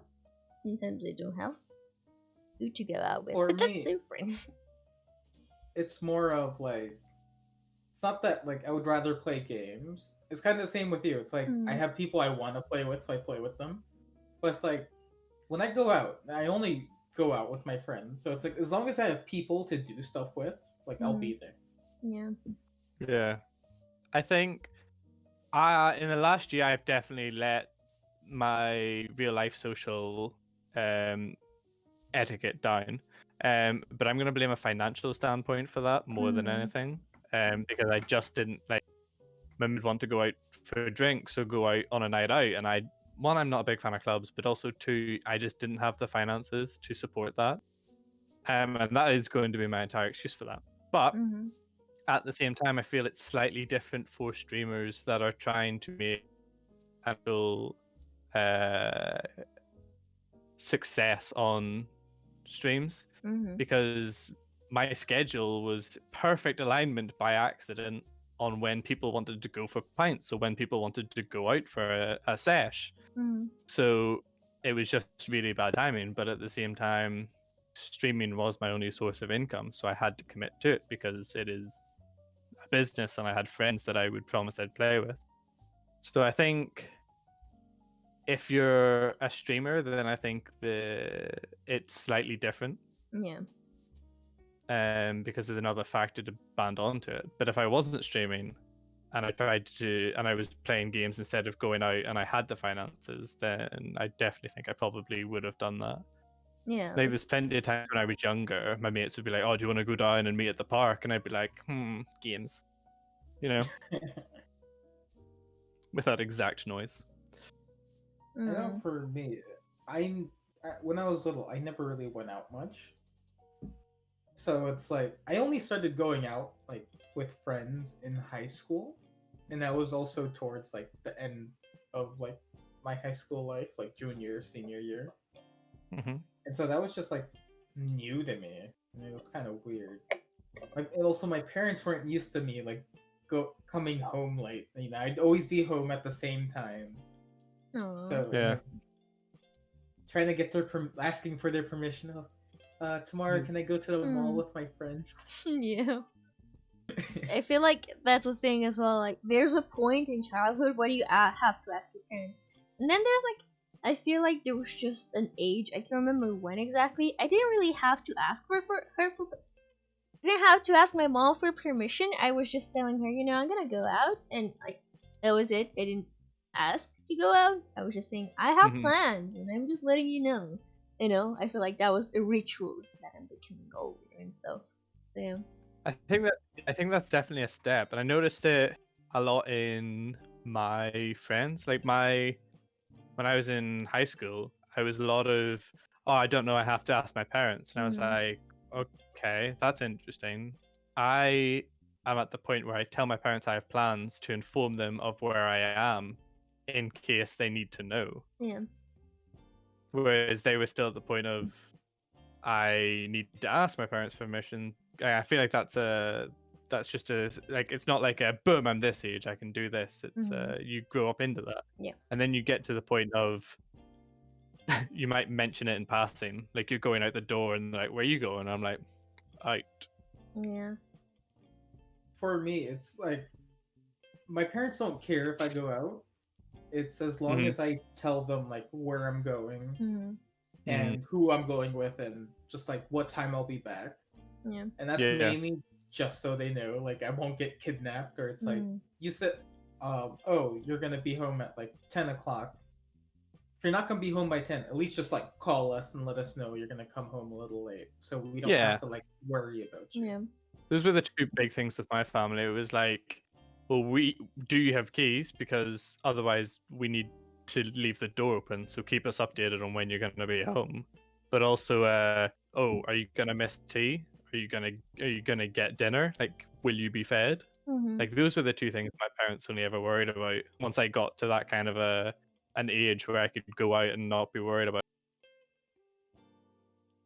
How did Yeah. we get to this point? I don't know. It Friends, just happened. social. We just Okay. went off on a tangent. Yeah.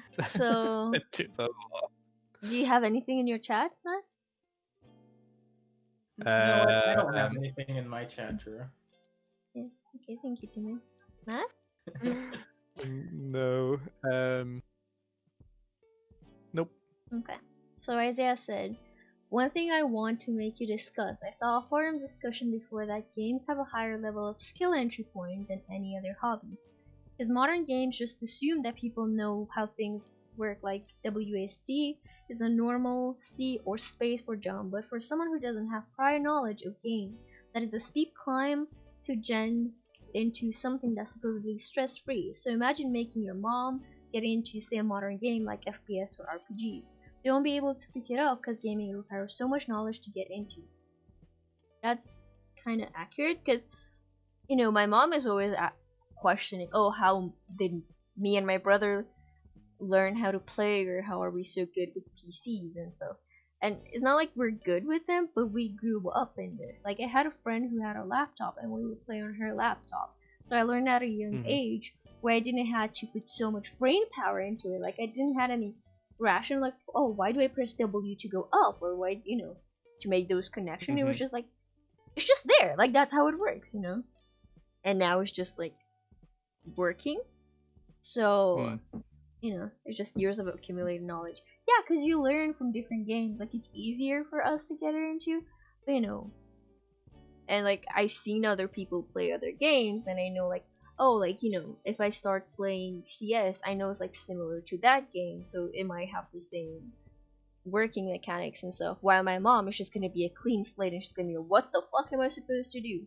Even my brother, who never played CS, like, he's really confused. Like, oh, how do I scope in? How do I do that? How do I do that? And I'm like, are you dumb? Obviously, because he has no experience with that. Like, he has no experience with shooters, and when he has stuff that are basic, I'm like, really?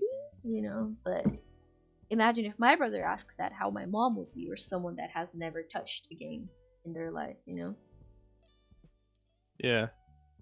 It also has to do a lot with like hand-eye coordination Mm-hmm. because it's like a lot of times like if you're playing a shooter, you can't Hi, really just Wolfie. like look Mm-hmm. at your keyboard while you're playing. You kind of Yeah. have to know where Yeah. all the keys are. And yes, my hair is Timmy short, is Wolfie. fabulous, Leave me okay? alone. You're fabulous. I think I don't think my parents could ever get into games. Especially the ones I play. I could maybe get my mum into Sims, because she likes designing houses and stuff like Mhm. that. But I definitely don't think I could ever get them into shooters or RPGs. Because, well, one, the eye coordination, and two, it's just, I think they'd be overwhelmed and they wouldn't enjoy it because they're not Mhm. those kind of. I also don't think I could have the patience to teach my parents how to play Yeah. games. That's the thing, like I don't really have the patience to even teach my mom, oh, this is how you go into your email. Because I feel like that's such a basic knowledge and it kind of triggers me that she doesn't understand. I'm like, it's so easy, you know? And it just, I don't have patience to do it. So, yeah. It's kind of the opposite for me because I don't mind teaching my parents new stuff. Like just yesterday, I taught them how to play Uno, and Aww. they Nice. had a lot of fun playing it as well. And Mhm.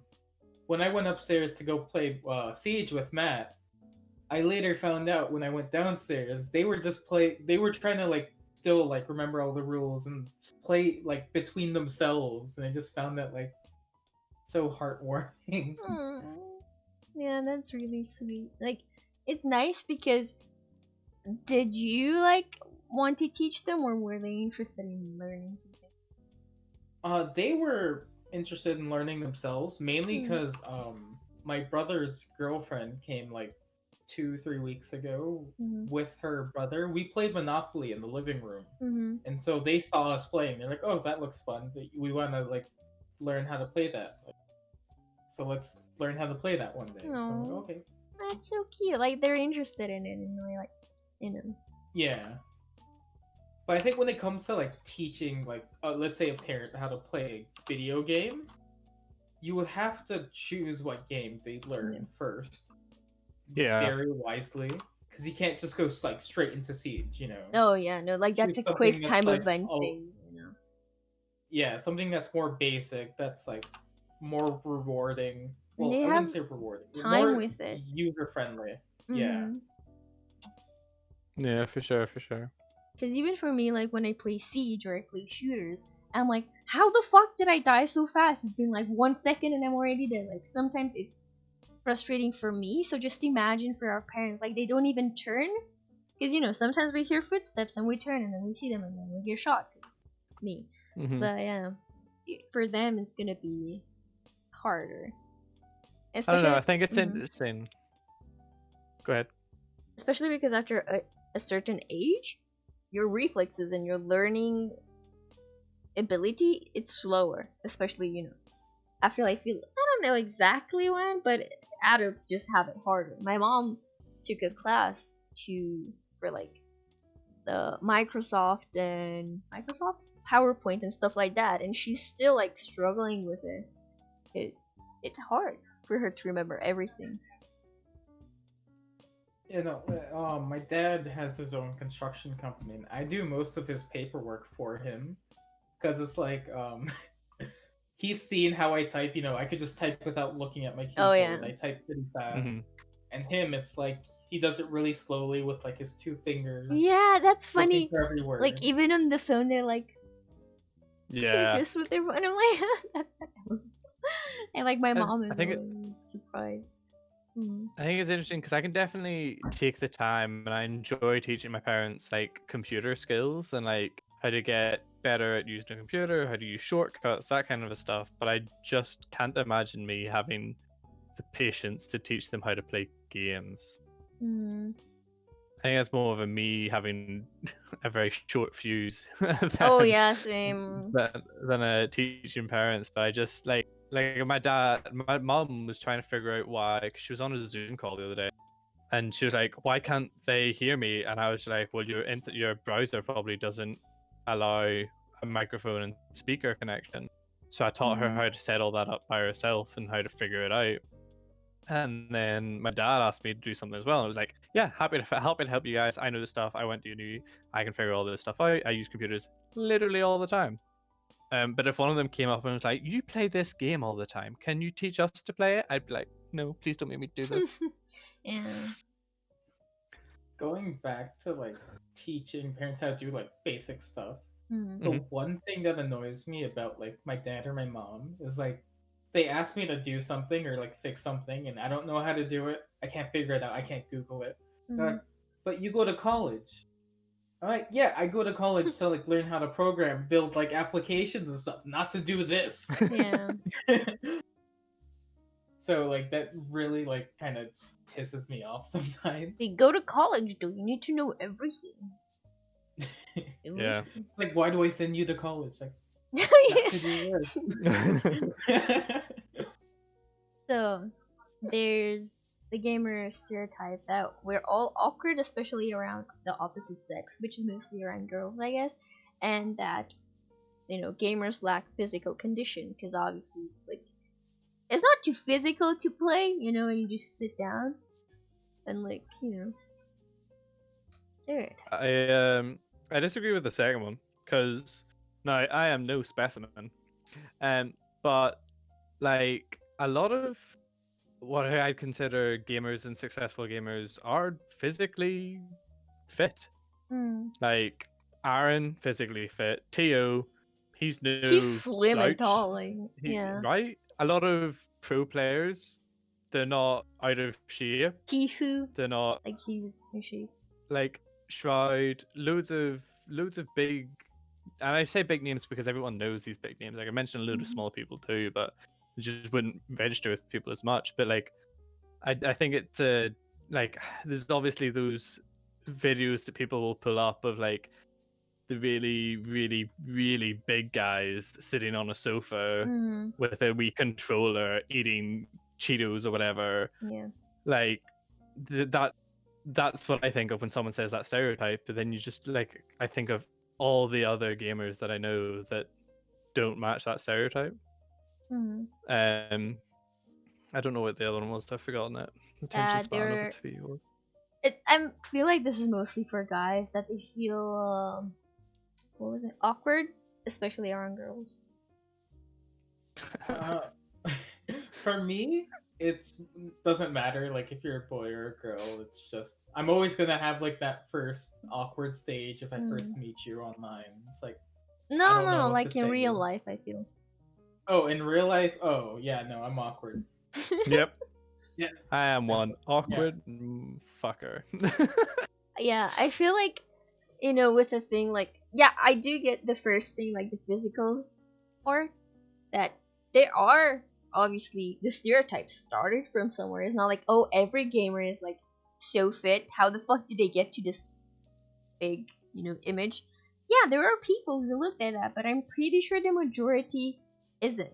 Like, and that's the thing with like gamer people, like you can just look at them and realize they're gamers. Like, they look weeby, they look nerdy, they look blah blah blah, they look blah blah blah, and I'm like, pretty sure you wouldn't tell. Like, if you looked at me, or if you looked at Matt, or if you looked at Timid, we're gamers, like it's not like it's written on our forehead. Timid, I know you're looking strange because you have the pink hoodie right now. Who do we be? You guys see the back of my hoodie? Wait, no, I'm not gonna show it on. Show us our booty. I think I've shown you guys this hoodie before. Never mind. I think you haven't shown stream. Yeah, I haven't seen this hoodie. Wink, wink. Well, if I just like turn around, can you? Oh wait, is this the one you bought? Did it get there? No. No, wait, No, we didn't see it. Oh, your chair is like in the way. Just get naked, just show it to us. Yeah. Yeah. Oh, okay. Yeah. Yep. Yeah? Mm-hmm. Okay. Yeah, But, Twin has a pink hoodie as well. The other hoodies that I ordered haven't been made yet. So yeah. Like, yeah. Still waiting on those. Like, not all gamers are nerdy. You won't tell, like, like a lot of gamers are actually hot, Like me. Right. Wolfie, fuck off! I'm not gonna shut up. Yeah. Yeah, you know what? I'm not giving Wolfie back his points. Fuck him. But, give Red the point back. I will. Thank you. Sorry.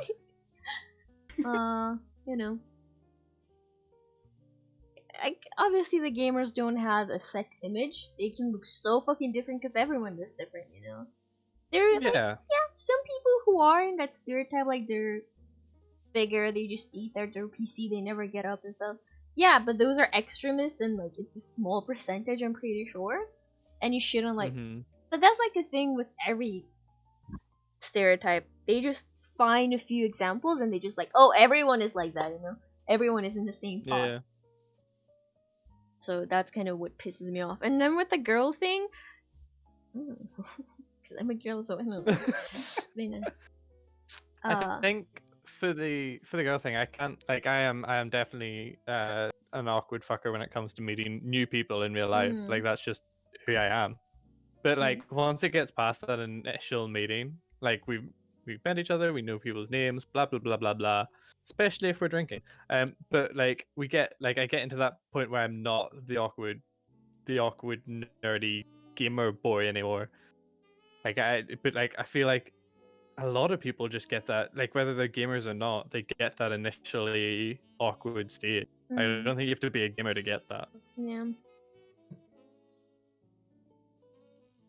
So Sorry, Isaiah something said, came up, it's okay. so I completely blanked. I have no idea what's going on anymore. We're still talking Good to job. girls again. So Isaiah said that's kind of like me too. It takes me a while to adjust. Though when I get real, it can sometimes get off-putting to people, so that's a hard thing to balance. Everyone just tends to notice the extreme, but it's like the bell curve. Everyone mostly just falls somewhere in the middle. Yeah, I mean, Twin is like a gamer and he's fit and stuff. Who else? No, they're like fit people who play. Like they don't just sit inside and play games. They do have a real life, which I guess some people are like, oh, they're not gonna do anything with their life. They just play, and it's like useless and fit as fuck. Twin said, you know, like not just fit, he's See, fit as fuck.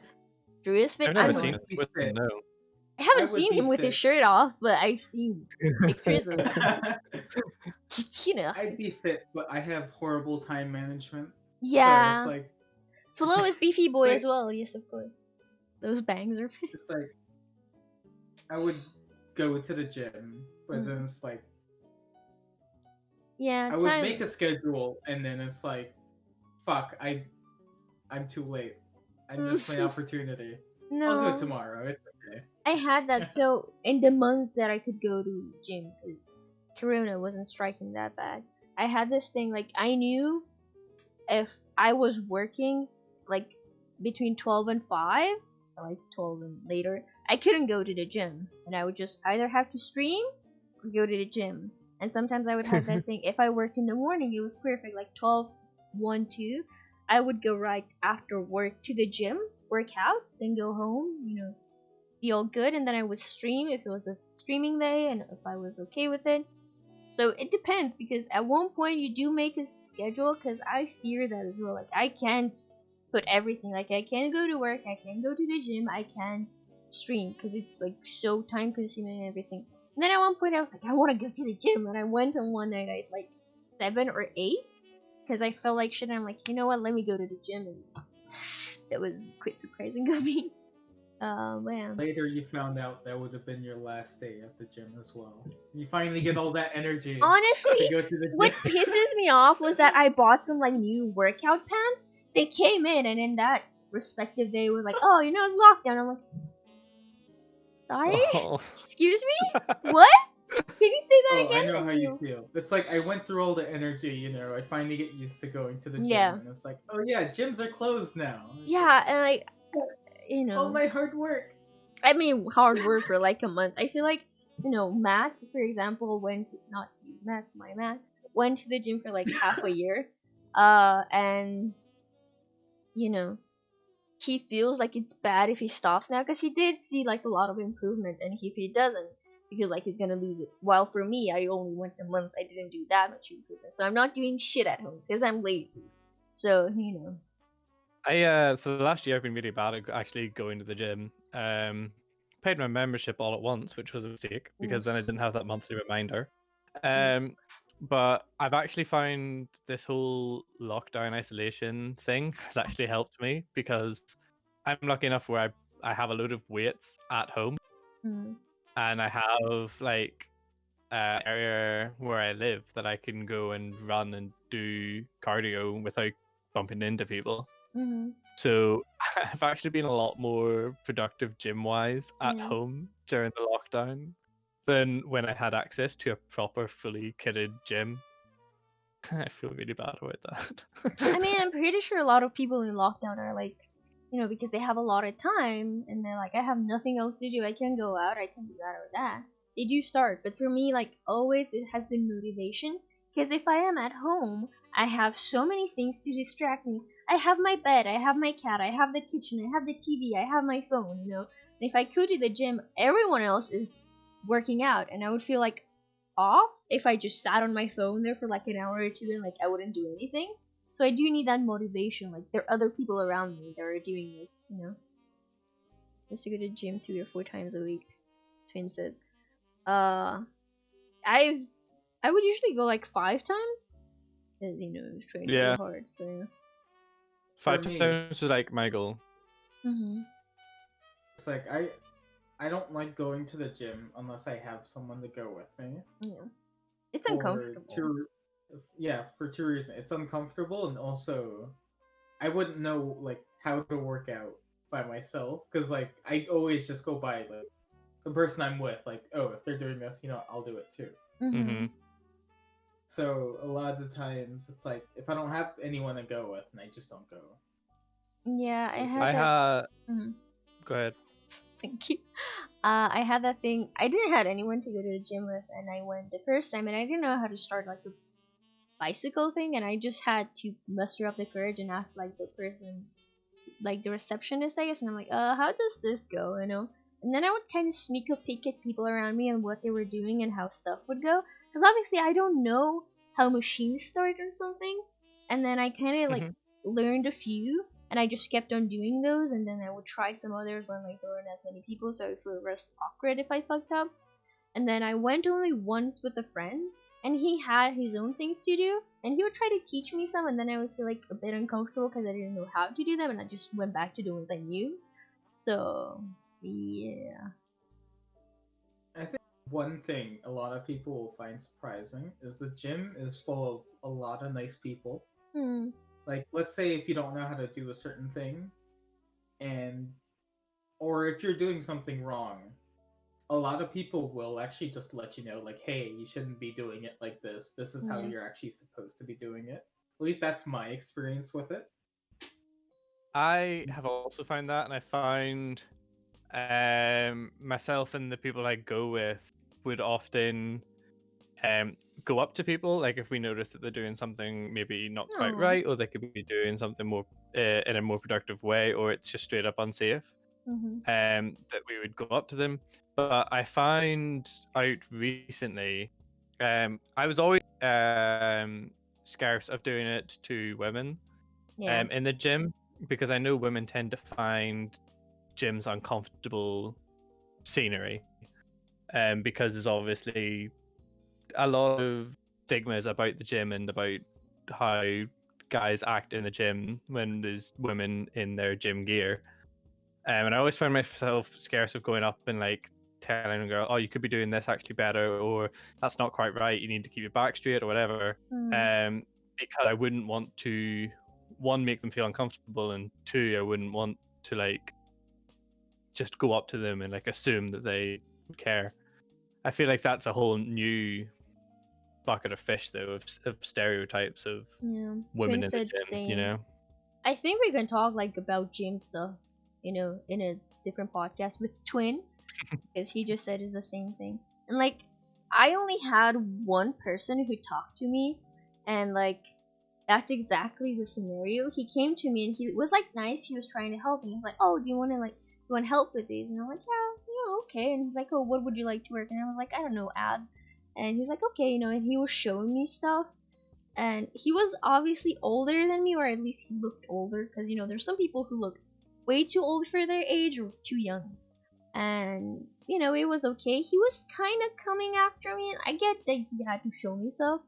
But then at one point, I kind of felt uncomfortable because I went to do my own thing, and he would kind of just follow me.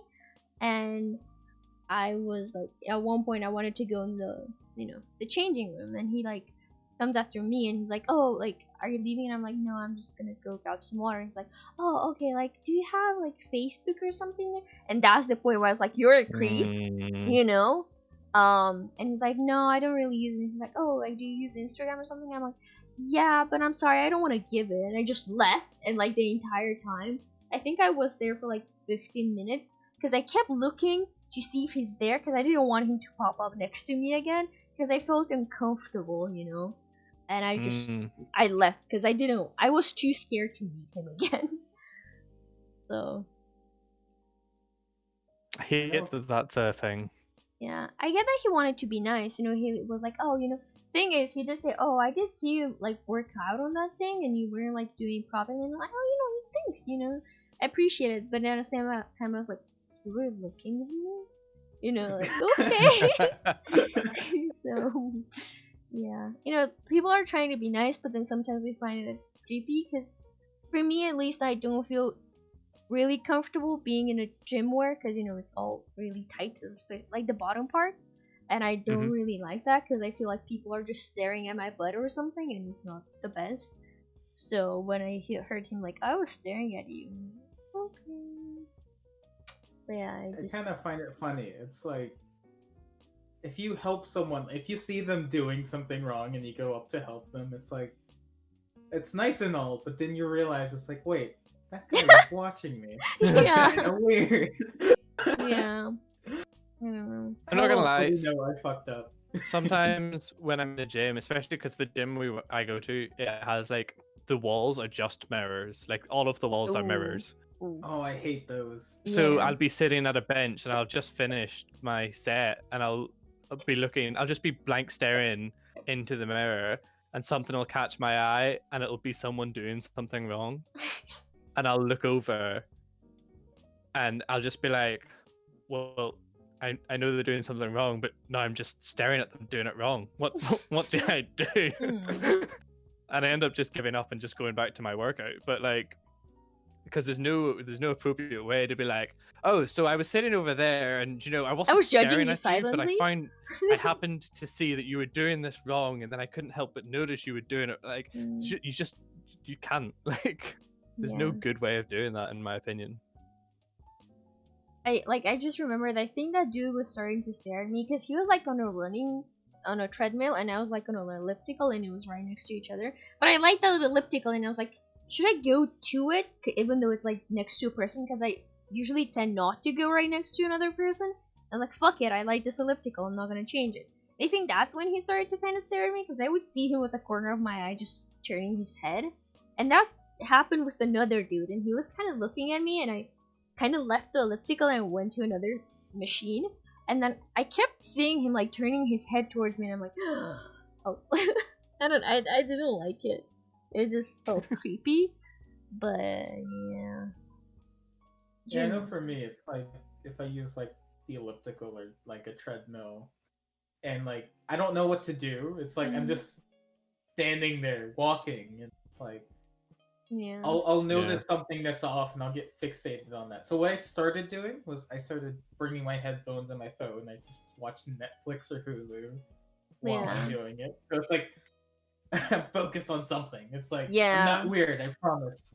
Even though the gym has music like really loudly, I use my headphones for my own music or for my own thing, because that's like, one, it's something I'm interested in. Second, maybe that's how people don't approach me, because they see like I'm busy, you know, like I'm listening to them.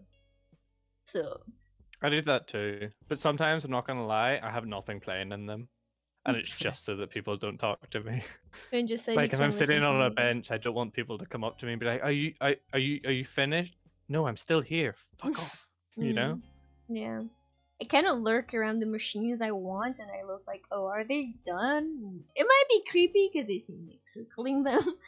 Not circling them, but you know, I just kind of look at the machine. And if there are people around it, especially, what makes me really uncomfortable is groups of people that they know each other, and they like laugh and talk, and I'm like, I get self-conscious, like, oh, they're talking about me. While they're like solo people, they don't talk to anyone. Like, they might think of me, but I'm not sure because they're not laughing. So you know, I don't like groups of people in gyms. Yeah, it's strange. Gyms are.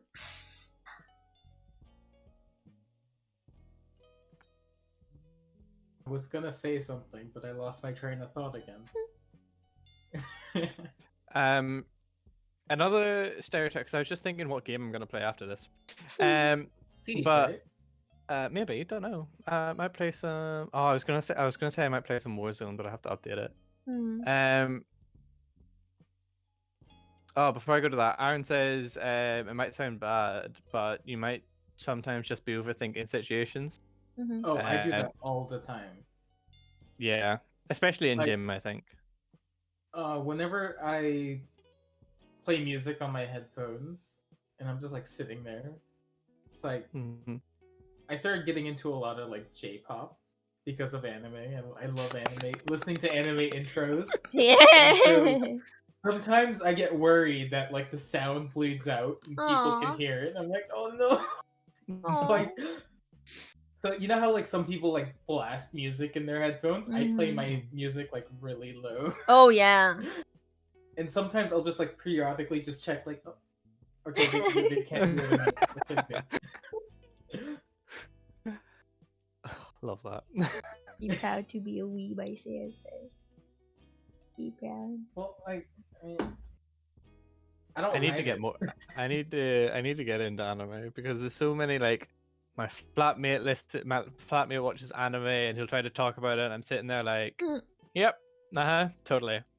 I Awfully like the timid. concept of it. I just have never bothered trying to get into it, you know. Mhm. I think with like trying to get into anime depends on like what kind of genre you're into.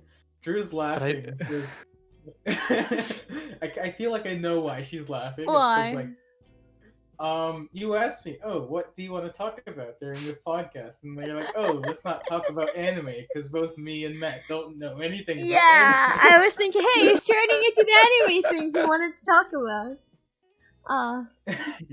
Well, we'll keep it short and simple. Okay, it's Okay. easy. Okay. But it's like maybe just we don't mix up the times next time, and I can do my research on anime.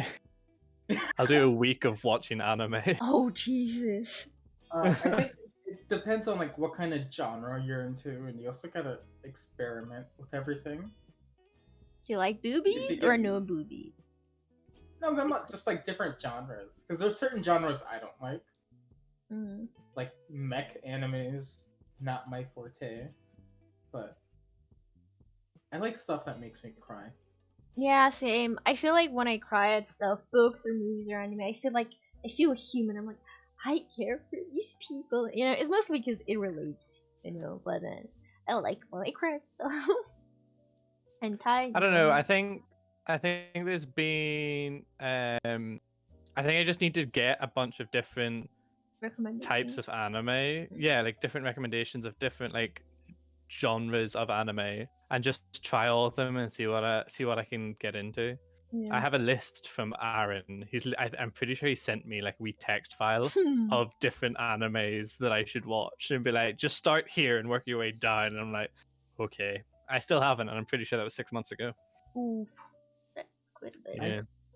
I know for me, the one thing I love about anime is how weird it can be sometimes. Because it's like.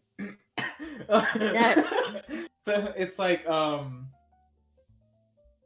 almost anything can happen. Like, okay, so in high school, we had an anime club and I joined it because why not? Doki But doki. the teacher that was a part of it, he enjoyed anime too. He's like, the thing I love about anime is like anything can happen. So it's like, if you want a car to blow up for no reason, have at it. Why not? Is it important to the plot? No, but it's fun. So it's like that thing of anything can happen is pretty cool to me. Like One Punch Man, it's literally about a hero that can beat anyone in one punch. Mm. You might think, oh, that doesn't sound like a fun anime, but yeah, it's really like just fun to watch. Yeah. I feel like, you know, with anime is this thing like, oh, it's for creeps or it's strange. Yeah, because there are some creepy, strange animes, you know, like, if you just stumble upon one of them, yeah, you know, I've seen like one anime where like girls would turn into weapons when they would get like turned on or something. So that was great, and I'm like, why does What the why fuck? does this exist? I'm not saying it proudly, but I think I've watched the entire season. Cause like the What? idea, no, wait, the idea of them turning into weapons was really cool. The idea of how they would turn into weapons, that was fucked up. But I was watching it for the plot, not for. He's into some kinky shit. No, but there's like some kinky shit. Yeah, you know. I think one of my first animes were like High School of Death, which is like a lot of jiggle. I was not in there for that, but and theirs was like I don't know. purple hair girl. I really like her. Don't know her name, but I My like. first anime was Erased, which was really Okay, interesting thanks first for anime. joining. Like getting into anime, it's about this guy who goes back in time to figure out. He doesn't know why he can go back in time, but he just can. But he's trying to figure out why this one girl just went missing out of nowhere, like as when he was a kid. And yeah, it was very moving, and I cried.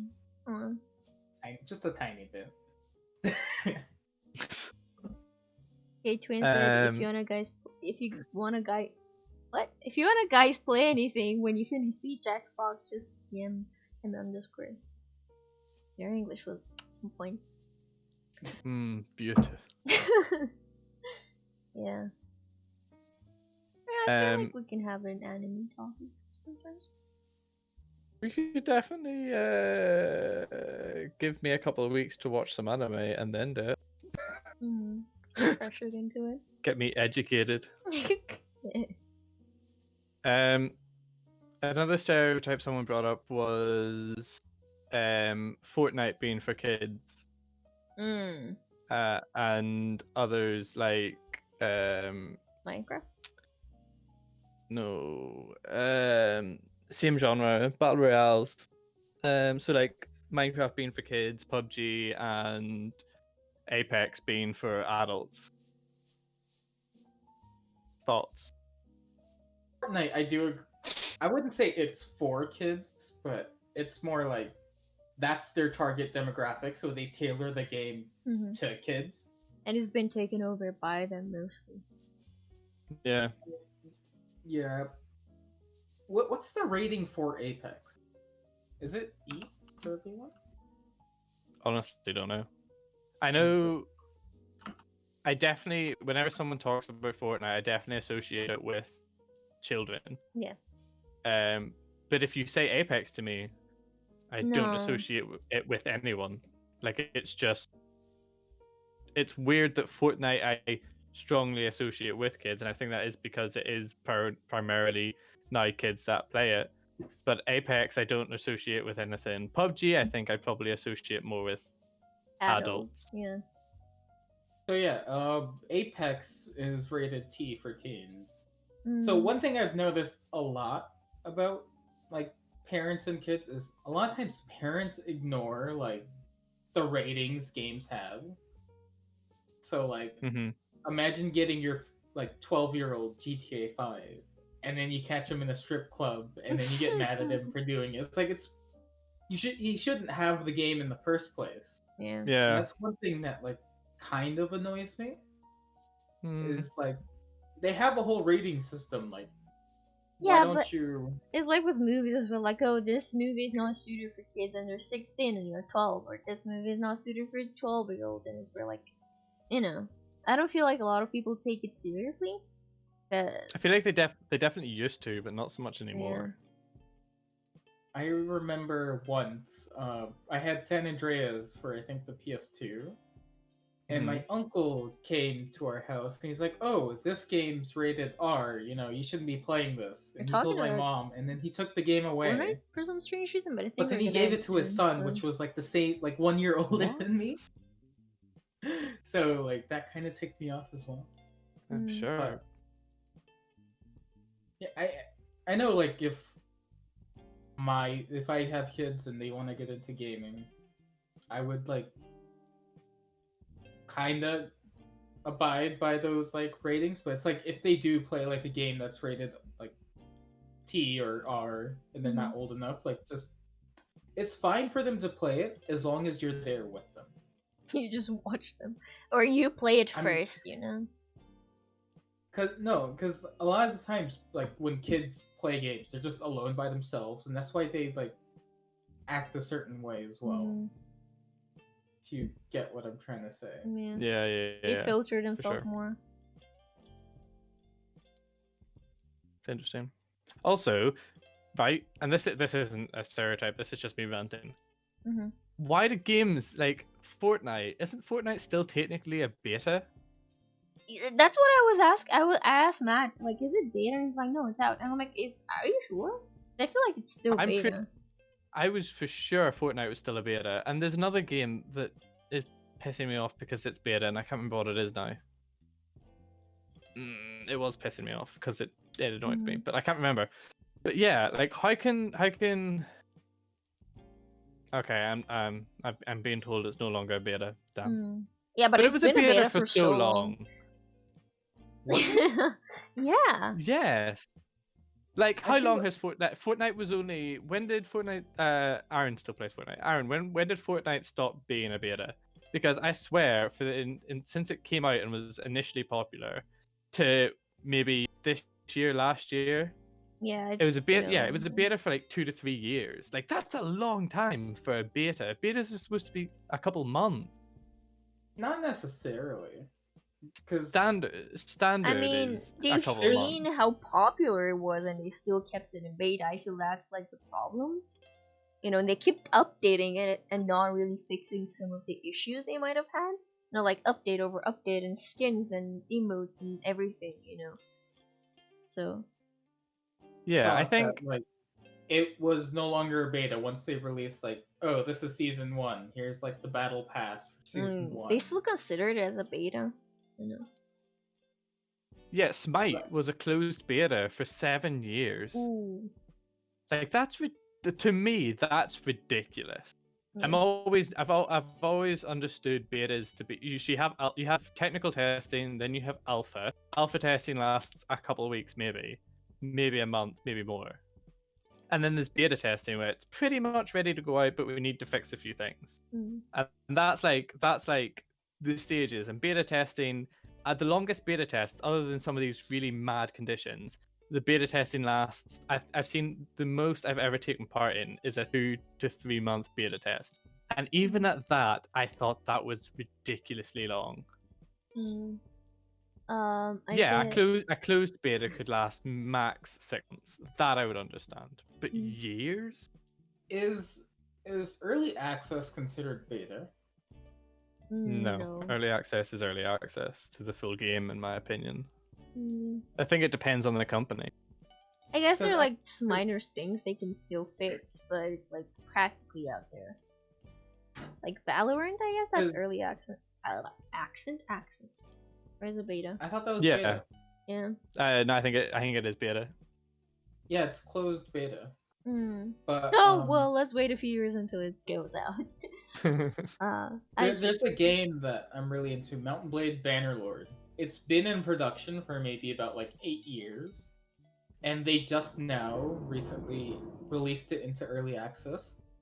It's not a finished game or anything, but like I still think it's gonna take a couple years for them to actually finish the game. Jesus.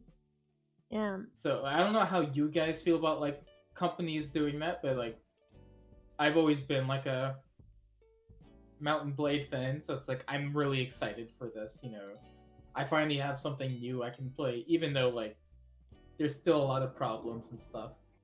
Like Stories I support companies wanting to stick to deadlines and to get their communities excited about games and to get them playing the game so they can get real scenario feedback. But like, don't call it a beta, you know? So Like, yeah. I guess that there's some games are not just for money, some are just passion projects. We need to remember making games can also be passion projects. They aren't just always made for people to play with. sometimes it's for the developer as well. It has a game dev that made a game that still works for 3 years or so, and they just keep doing it because they love doing that. Like they keep developing for themselves, kind of, and they're not rushing to take it out. But with Fortnite, I feel like it's different because that people could play, people could buy stuff, a lot of stuff. That's the thing. Yeah. And Like we're there just was money swapping out being spent content. in game on Mhm. it. Yeah. At that, in my opinion, although you can do that in Valorant, but they have a system set up for Valorant Yeah. because you're gonna get refunds or those rewards transferred to real game or whatever. Mhm. Yeah, I think they said it's like if you buy in-game currency, you're gonna get that in-game currency when the game fully releases. And I think like an 20% more or something. I Yeah. can't Yeah. remember. Yeah. an extra 15 or 20%. Mhm. But like with Fortnite, it was a fully playable game that thousands of people were into and were online and were playing. The servers were set up, they were working, the game was fully operational and had bugs, but what game that comes out live doesn't have bugs that's Mhm. online? And it had in-game currencies and in-game purchases. There's no point in having that in a 2 to 3 year beta.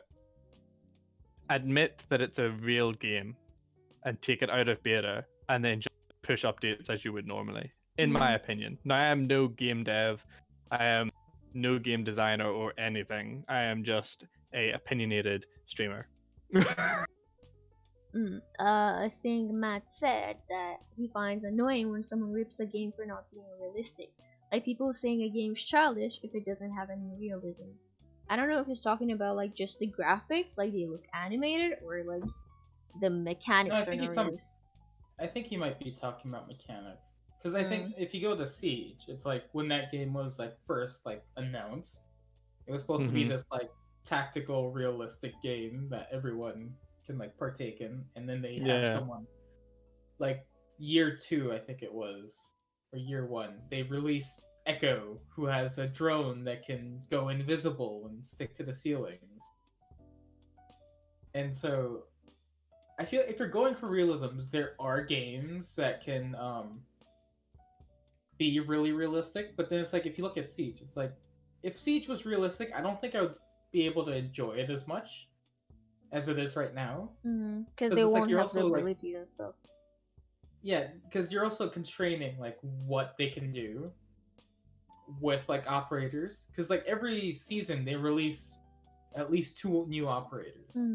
Yep. So it's like you gotta come up with an idea. You also have to like figure out how to balance that operator. It's like a lot. So I'm not surprised they have someone like Echo or Wamai who has like a magnet that can like pull like grenades towards it. Mm-hmm. But like if you want like Mhm. something realistic, you could always go to like Arma or Squad. Yeah. Like, it's like I love playing Squad or like Arma, but the one thing I hate is like walking for like an hour and then as soon as you see some action, you just die instantly. Yeah, I saw that in Yeah. Squad. It took forever for Tio to flank, and there was no one there, and I was like, okay. I feel like, with the part with not being realistic and being seen as childish, I don't think like your example is considered as childish. It's just not realistic. Like games like Fortnite or like Valorant or stuff that are a bit more towards the animated part, like not fully realistic looking. Overwatch, that's more realistic-ish, I guess, with like the looks But of it. I wouldn't say that's childish though. Yeah, some people might mean, that's- consider that childish, It's 'Cause- just the type of art style. Though. Yeah. I don't think I would like Valorant if it had realistic graphics. I wouldn't consider Valorant or Overwatch childish, but I would Yeah. consider I would consider Fortnite childish. It's just because I feel like one thing that makes Fortnite childish is like the dance. Some of them become trendy, like with people, with kids, and they start dancing it, and I'm like, holy shit, how do you do that in real life? And you're not Can you ashamed. show us an example, Drew? I would of- flip Yes, you off I'm the not way quite sure I know stream. what not sure I know what dance you're talking about. Can you No, I give don't me an know either. example? No, no, you're gonna have to Google that, for your own. I feel like I it's a don't know valid. dances. Yes, you know me, I'm such a big Fortnite player. Like that's the thing that makes Fortnite childish, because you see most of them, yeah, they're like pros that play it, and they're not kids. They take the game seriously, kind of. But yeah. Yeah, so Matt said, I've seen people say games with a cartoonish art style are childish just because of the style. I think Strongly yeah, disagree with that. maybe Fortnite's level of cartoon style is affecting judgment on why I consider it childish, but Mm-hmm. like the player base itself, in my opinion, proves that it is more child orientated. The designs of the cosmetics and the dances themselves, in my opinion, seem childish. Like even the like loser, like just the actual Yeah. dance animations themselves They're remind me of something exaggerated. a child would do. Like Mm-hmm. the loser one or the L one, like Yeah. that just screams. Oh yeah, I can imagine a 7-year-old doing that. Mm-hmm. And like the floss, you Like, see a lot of kids doing that, and they find it normal. Which, I mean, I could some never. stuff are made from memes, like actual stuff that went viral, and Fortnite is like, oh, this appeals to kids. They really like it, so we just, steal it. So, I think it kind of goes like when you're talking about childish like art or like the cartoony style. It's mm-hmm. like you also got to remember it's not easy Yeah. making stuff look real. So it's a lot easier for like a smaller game studio to go for like a cartoony art style in their game because it's a lot easier to like But, model and create. and even at that though, it definitely, like, I have respect for developers of Fortnite because the amount of different animations Yeah. and even the cosmetic physics that is in Fortnite, like it's impressive. Mm-hmm. The mechanics of the game, like, are actually very well made, and like I can't fault them at that at all. But that doesn't Mm-hmm. mean their design isn't childish, in my opinion. Yeah. Man said their events are top tier. Yeah, like Fortnite did do Yeah, stuff that have never been done. Like concerts. Oh How Marshmallow had, or like someone recently did it. Um. yeah, I'm not gonna lie. Like those events do look dope. they Mm-hmm. are. They're pretty dope. I don't know. Thing is, funny enough, I wanted to play Fortnite, and I didn't want to play PUBG because I didn't like how PUBG looked. Because it was like too realistic for me, and I would much rather go for the Fortnite thing. Which I guess is strange, but at the same time, I never was interested in PUBG, and maybe because of like the mechanics and how it looked as well. It's just, I don't know. Hmm. Aaron says, okay, so you're not stating the design. So you're stating the design is childish, but not the game. The game itself is just a battle royale. Yeah. Bare bones, it's a battle royale. And I Well, don't consider battle royales childish. Fortnite is a whole different game from Fortnite Battle Royale. No, but Because yeah, no, I know. I'm talking about Fortnite Battle Royale. I know Fortnite itself was supposed to be its own game, and the Battle Royale was an add-on that they quickly made. But yeah, Battle Royales I don't consider childish, but One the design of Fortnite's Battle Royale I do consider childish. one It's in my opinion designed for children. one thing I kind of mad at Epic is I remember them announcing that like Fortnite, like the base game, they were gonna make free, but they never did, and I'm really ticked off about that because I actually want to play that base game, but I also don't want to pay for it because Oh, really? it's like yeah, it's PVE and it looks fun, but I I remember go ahead. 2 years ago or 1 year ago they announced like yeah we're gonna make this free soon, and then they never did. Oh yeah. Oh wait. It took me a while to realize what PvE was. Like what Fortnite. Yeah. I think there was like a sample version of it. Was it? At one point Dunno. it was a few years ago. The PvE with the zombies and stuff. You I know, had to win. that's Fortnite's base game. I have to admit, I've never shown any interest in it. I've only ever been interested in Fortnite Battle Royale when it was of interest to me. Yeah, I liked it before. Like now, I feel like there's a lot of elements that are just not. It's a lot. They've updated so much, and like because of the main audience, I guess that is playing the game, I don't really want to play it. And there's like I feel like Fortnite is a good game. I like the building mechanics. That's something like no other game has, you know. But then at the same Mhm. time, that would be really hard for a newcomer to go in, because the building thing, it's what wins you a battle, you know. And you Oh, yeah. can't just go in like, no. Let's say you're good at FPS. Okay, that's, you know, you could win a 1v1. But then the building is what will fuck you up. You could go into PUBG without playing PUBG before, because you don't have to build shit, you know, or stuff like that. Mhm. So it's That's like, one thing. Aaron tried to get me into Fortnite, and he was so good at building. Like, flick of his wrist, he builds a fucking 3-story building, and I'm sitting there on the ground yeah. still trying to build one floor. So, like, I could never get into Fortnite. It's just not my kind of game because I'm not into building. I'm into the shooting. It's I'm, hard I'm for not new gonna players. lie.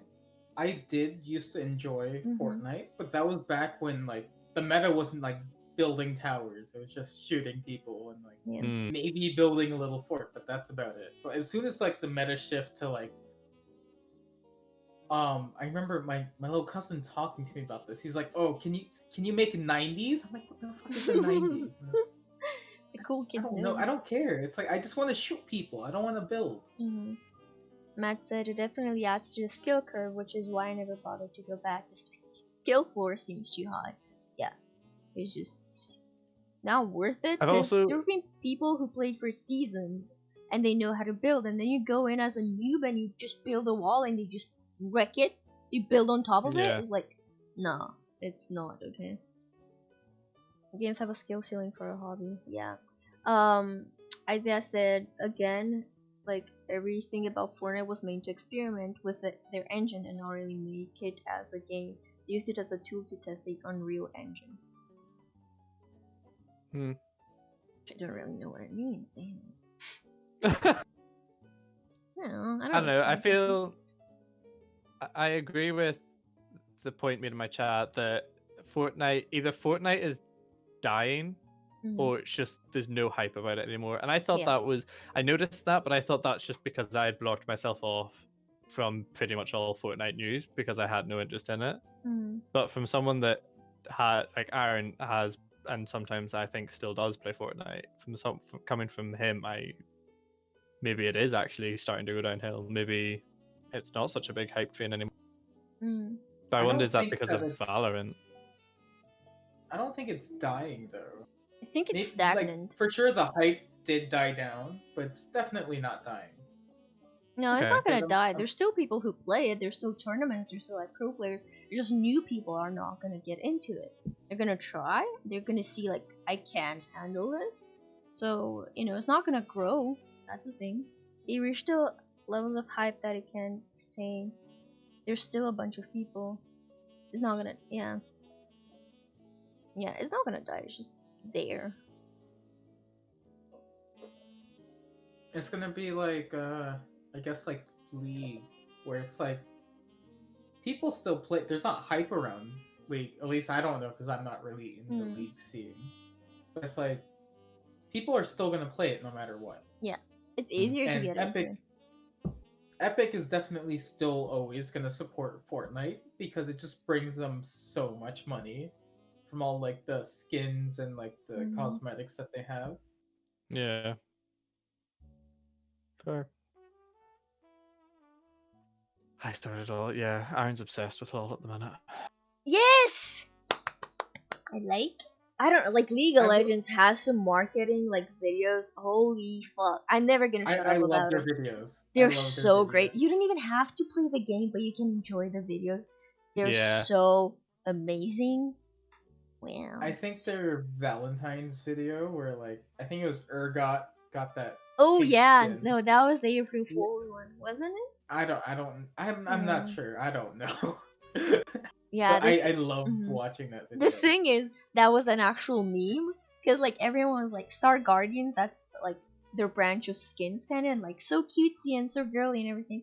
There were like memes. Oh, Urgot should be the next Star Guardian, and he's like a disgusting champion. And now I feel like they listened kind of, and they made that as an April Fool's like cosplay thing. That was just great. It was, you know. I love it when game studios actually like pay attention to what their Mhm. community is like Yeah. memeing Yeah. about or talking about. Yeah, and they still I like. always Mhm. I always watched. Well, since people started I think since you started playing a lot, I started to watch their like promotional videos and their like event videos, and I really enjoyed it, but I don't think I'd ever get into the game. Yeah. And Aaron's saying that he got into the game, because he watched a bunch of the pro players like history videos, Mhm. and apparently they're very good as well. So apparently they're very good with their marketing. Yeah. I love the Overwatch cinematic videos. Oh, I haven't really seen those. No, me neither. Yeah. They made me cry. Not gonna Aww. lie. Everything just makes me cry. Okay. Yeah. But going back to the League, it's like I've tried it. I'll play it if I have people to play with, but Mhm. I don't think I'll ever play it by myself. Me. Mainly because I am like really bad at it. Mm. Yeah, it's it's complicated, I guess. Man. Yeah. It's just too much to learn. I Yes, think I I'll get- stick to Siege where it's just like aim and shoot. Not click here, use this ability during Yeah. this time. I feel like But the one even. thing I hate Mhm. is there's so many heroes or whatever you Yeah. call them, and they Champions. so many different abilities to learn. It's like Yeah, that's what I wanted to say as well. Like even if I play like League actively sometimes, it's like still really hard to know all the champions. Cause yeah, you're gonna see some that are really often. You're gonna just learn them because you've seen that champion in your last 5 games, and then there's some that pop up like a rare gem, and you're like, oh, an interesting choice, and it's surprising. So you're like, what the fuck does this person do? So Isaiah said what makes LoL good is that it's asymmetrical. It makes the game evolve by itself. When they balance it with patches, they actually just imbalance the game in a different direction. Yeah, they do a lot of patches like buffing and nerfing champions, and sometimes I see they nerf the champion and then buff it back next patch because they just fucked it up. So yeah, it's never the same. That's what I liked about most of the players. It's never the same to play because you play with different people and they just have different strategies, and it's. games where like the metas, it's always constantly changing. Because Mhm. like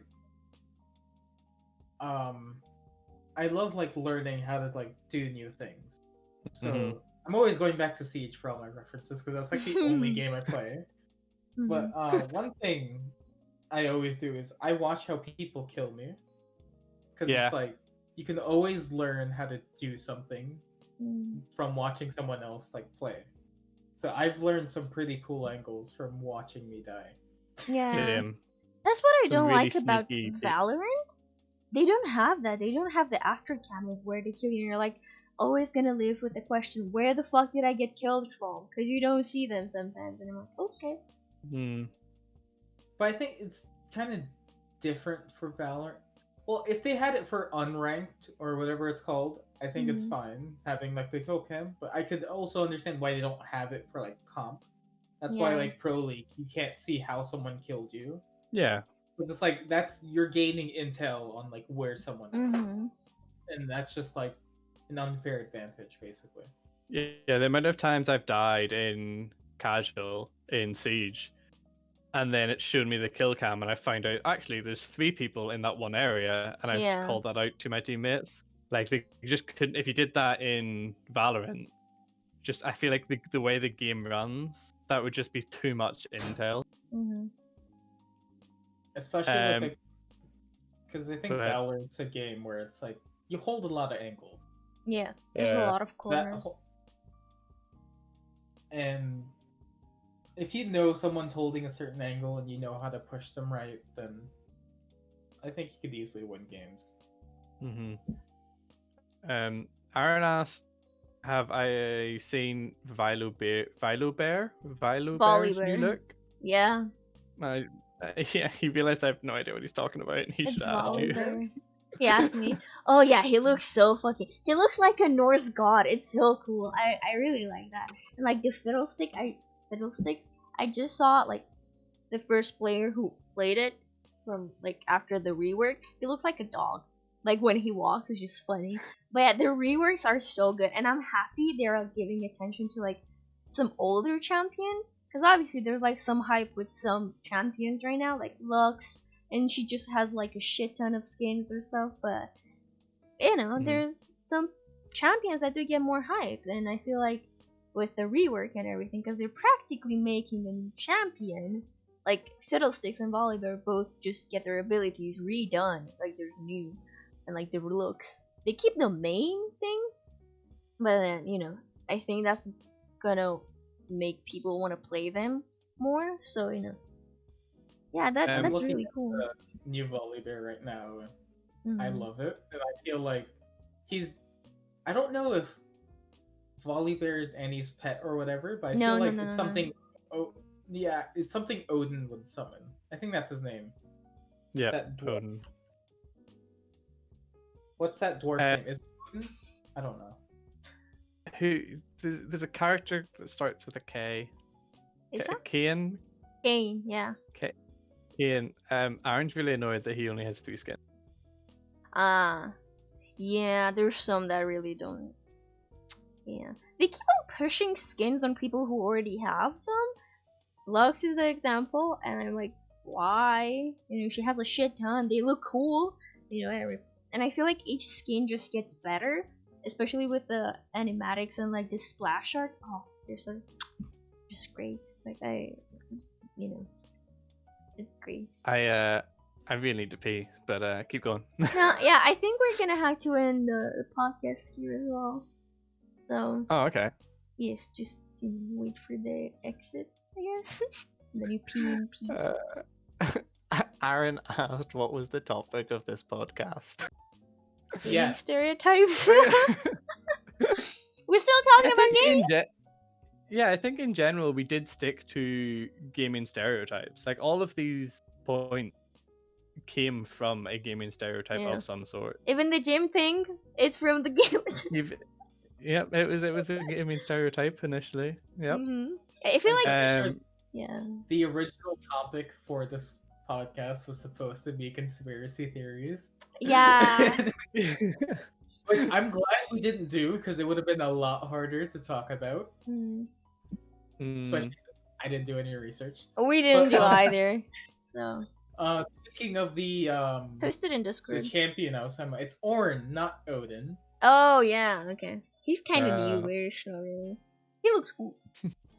Yeah. He does. So, thank you for sticking to this mess of a podcast that took 2 hours 35 because we just digress a lot, but you know.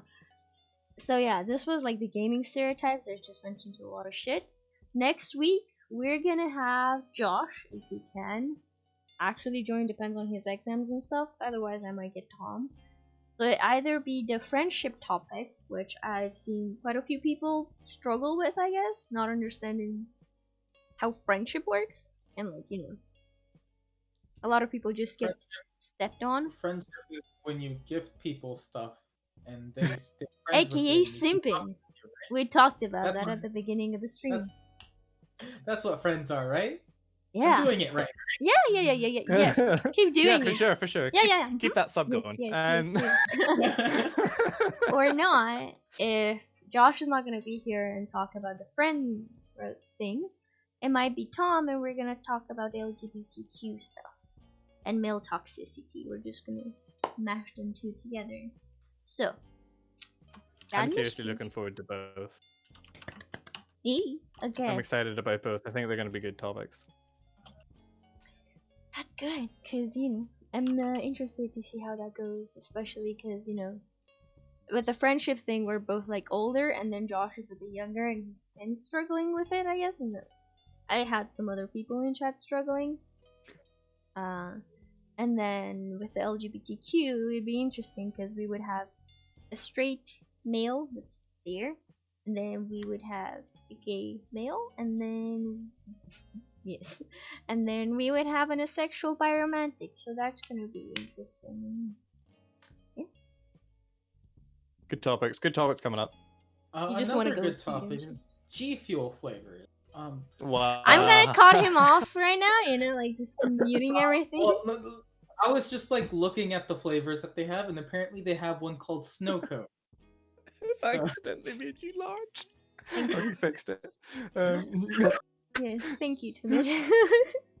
That's quite lovely. Oh my god. But yes, so shit, I don't know, but they have the sale right now where I can buy one tub and get one for free. So I've been just looking at like what other flavor this whole time. Ship one to me if you still get it for free, I need to get it. Yeah, totally. Yeah. Sponsor. Simp for me. I'll Be send- my friend. You That's don't how- need to send me G Fuel, just keep subbing. It's all. The lines between simp and friend have just faded for me. They're all the same. Yes, of course. But yeah. So, Timid is also streaming sometimes on Like Siege once a month. and Timid Coast. He's both my mod and Matt. He's thumbs up. And then Matt is also streaming. There's the title. I mean, yes. So. Talking Yep. about streaming, it's like I would stream more, but I'm also really lazy. So it's like You're just playing though. Like you can stream now. yeah, I know, You but could it's like have We been, can yeah. both raid you. You could stream Siege later. Yeah. I will probably do it later. Well, I can't I raid go. you then. Well, no, I'll stream for like 2 seconds, so you Wow. Thanks. Let's. For my chat, Drew also streams. She also streams this podcast, although she doesn't get to see my beautiful face yet. But hopefully that'll be fixed soon. She Yeah. streams a bunch of different games. She's funny, she's quirky, and not as good at games as me, but she has better taste in games. So definitely go give her a follow, give her some love. Thank you. don't, yeah. don't mind me. Is she gonna put some GPU on the screen or something? What? I don't know. Nothing. Yes. Follow Matt. He's sponsored by some beard products. So if you want a beautiful beard, use his code. I Yeah, don't know. guys, if you want to grow that beard, 15% off if you use my code down below in the panels, because beards are awesome. Convinced Timid to grow his out again, although it didn't take much convince. Yeah, no, I was gonna do it anyways. You just have to help me with what products I should get. Yeah. We should talk later. I can help you pick out the perfect bundle. Oh, Okay. okay. Well, Coolio. thank you for joining. Now I can leave. The podcasts Bye-bye. are most likely going to be in both of our YouTube channels. Mine is a Matt, so. Yep. See you later. Feels. Well, thank you for having me. I am gonna go head off. Bye, guys.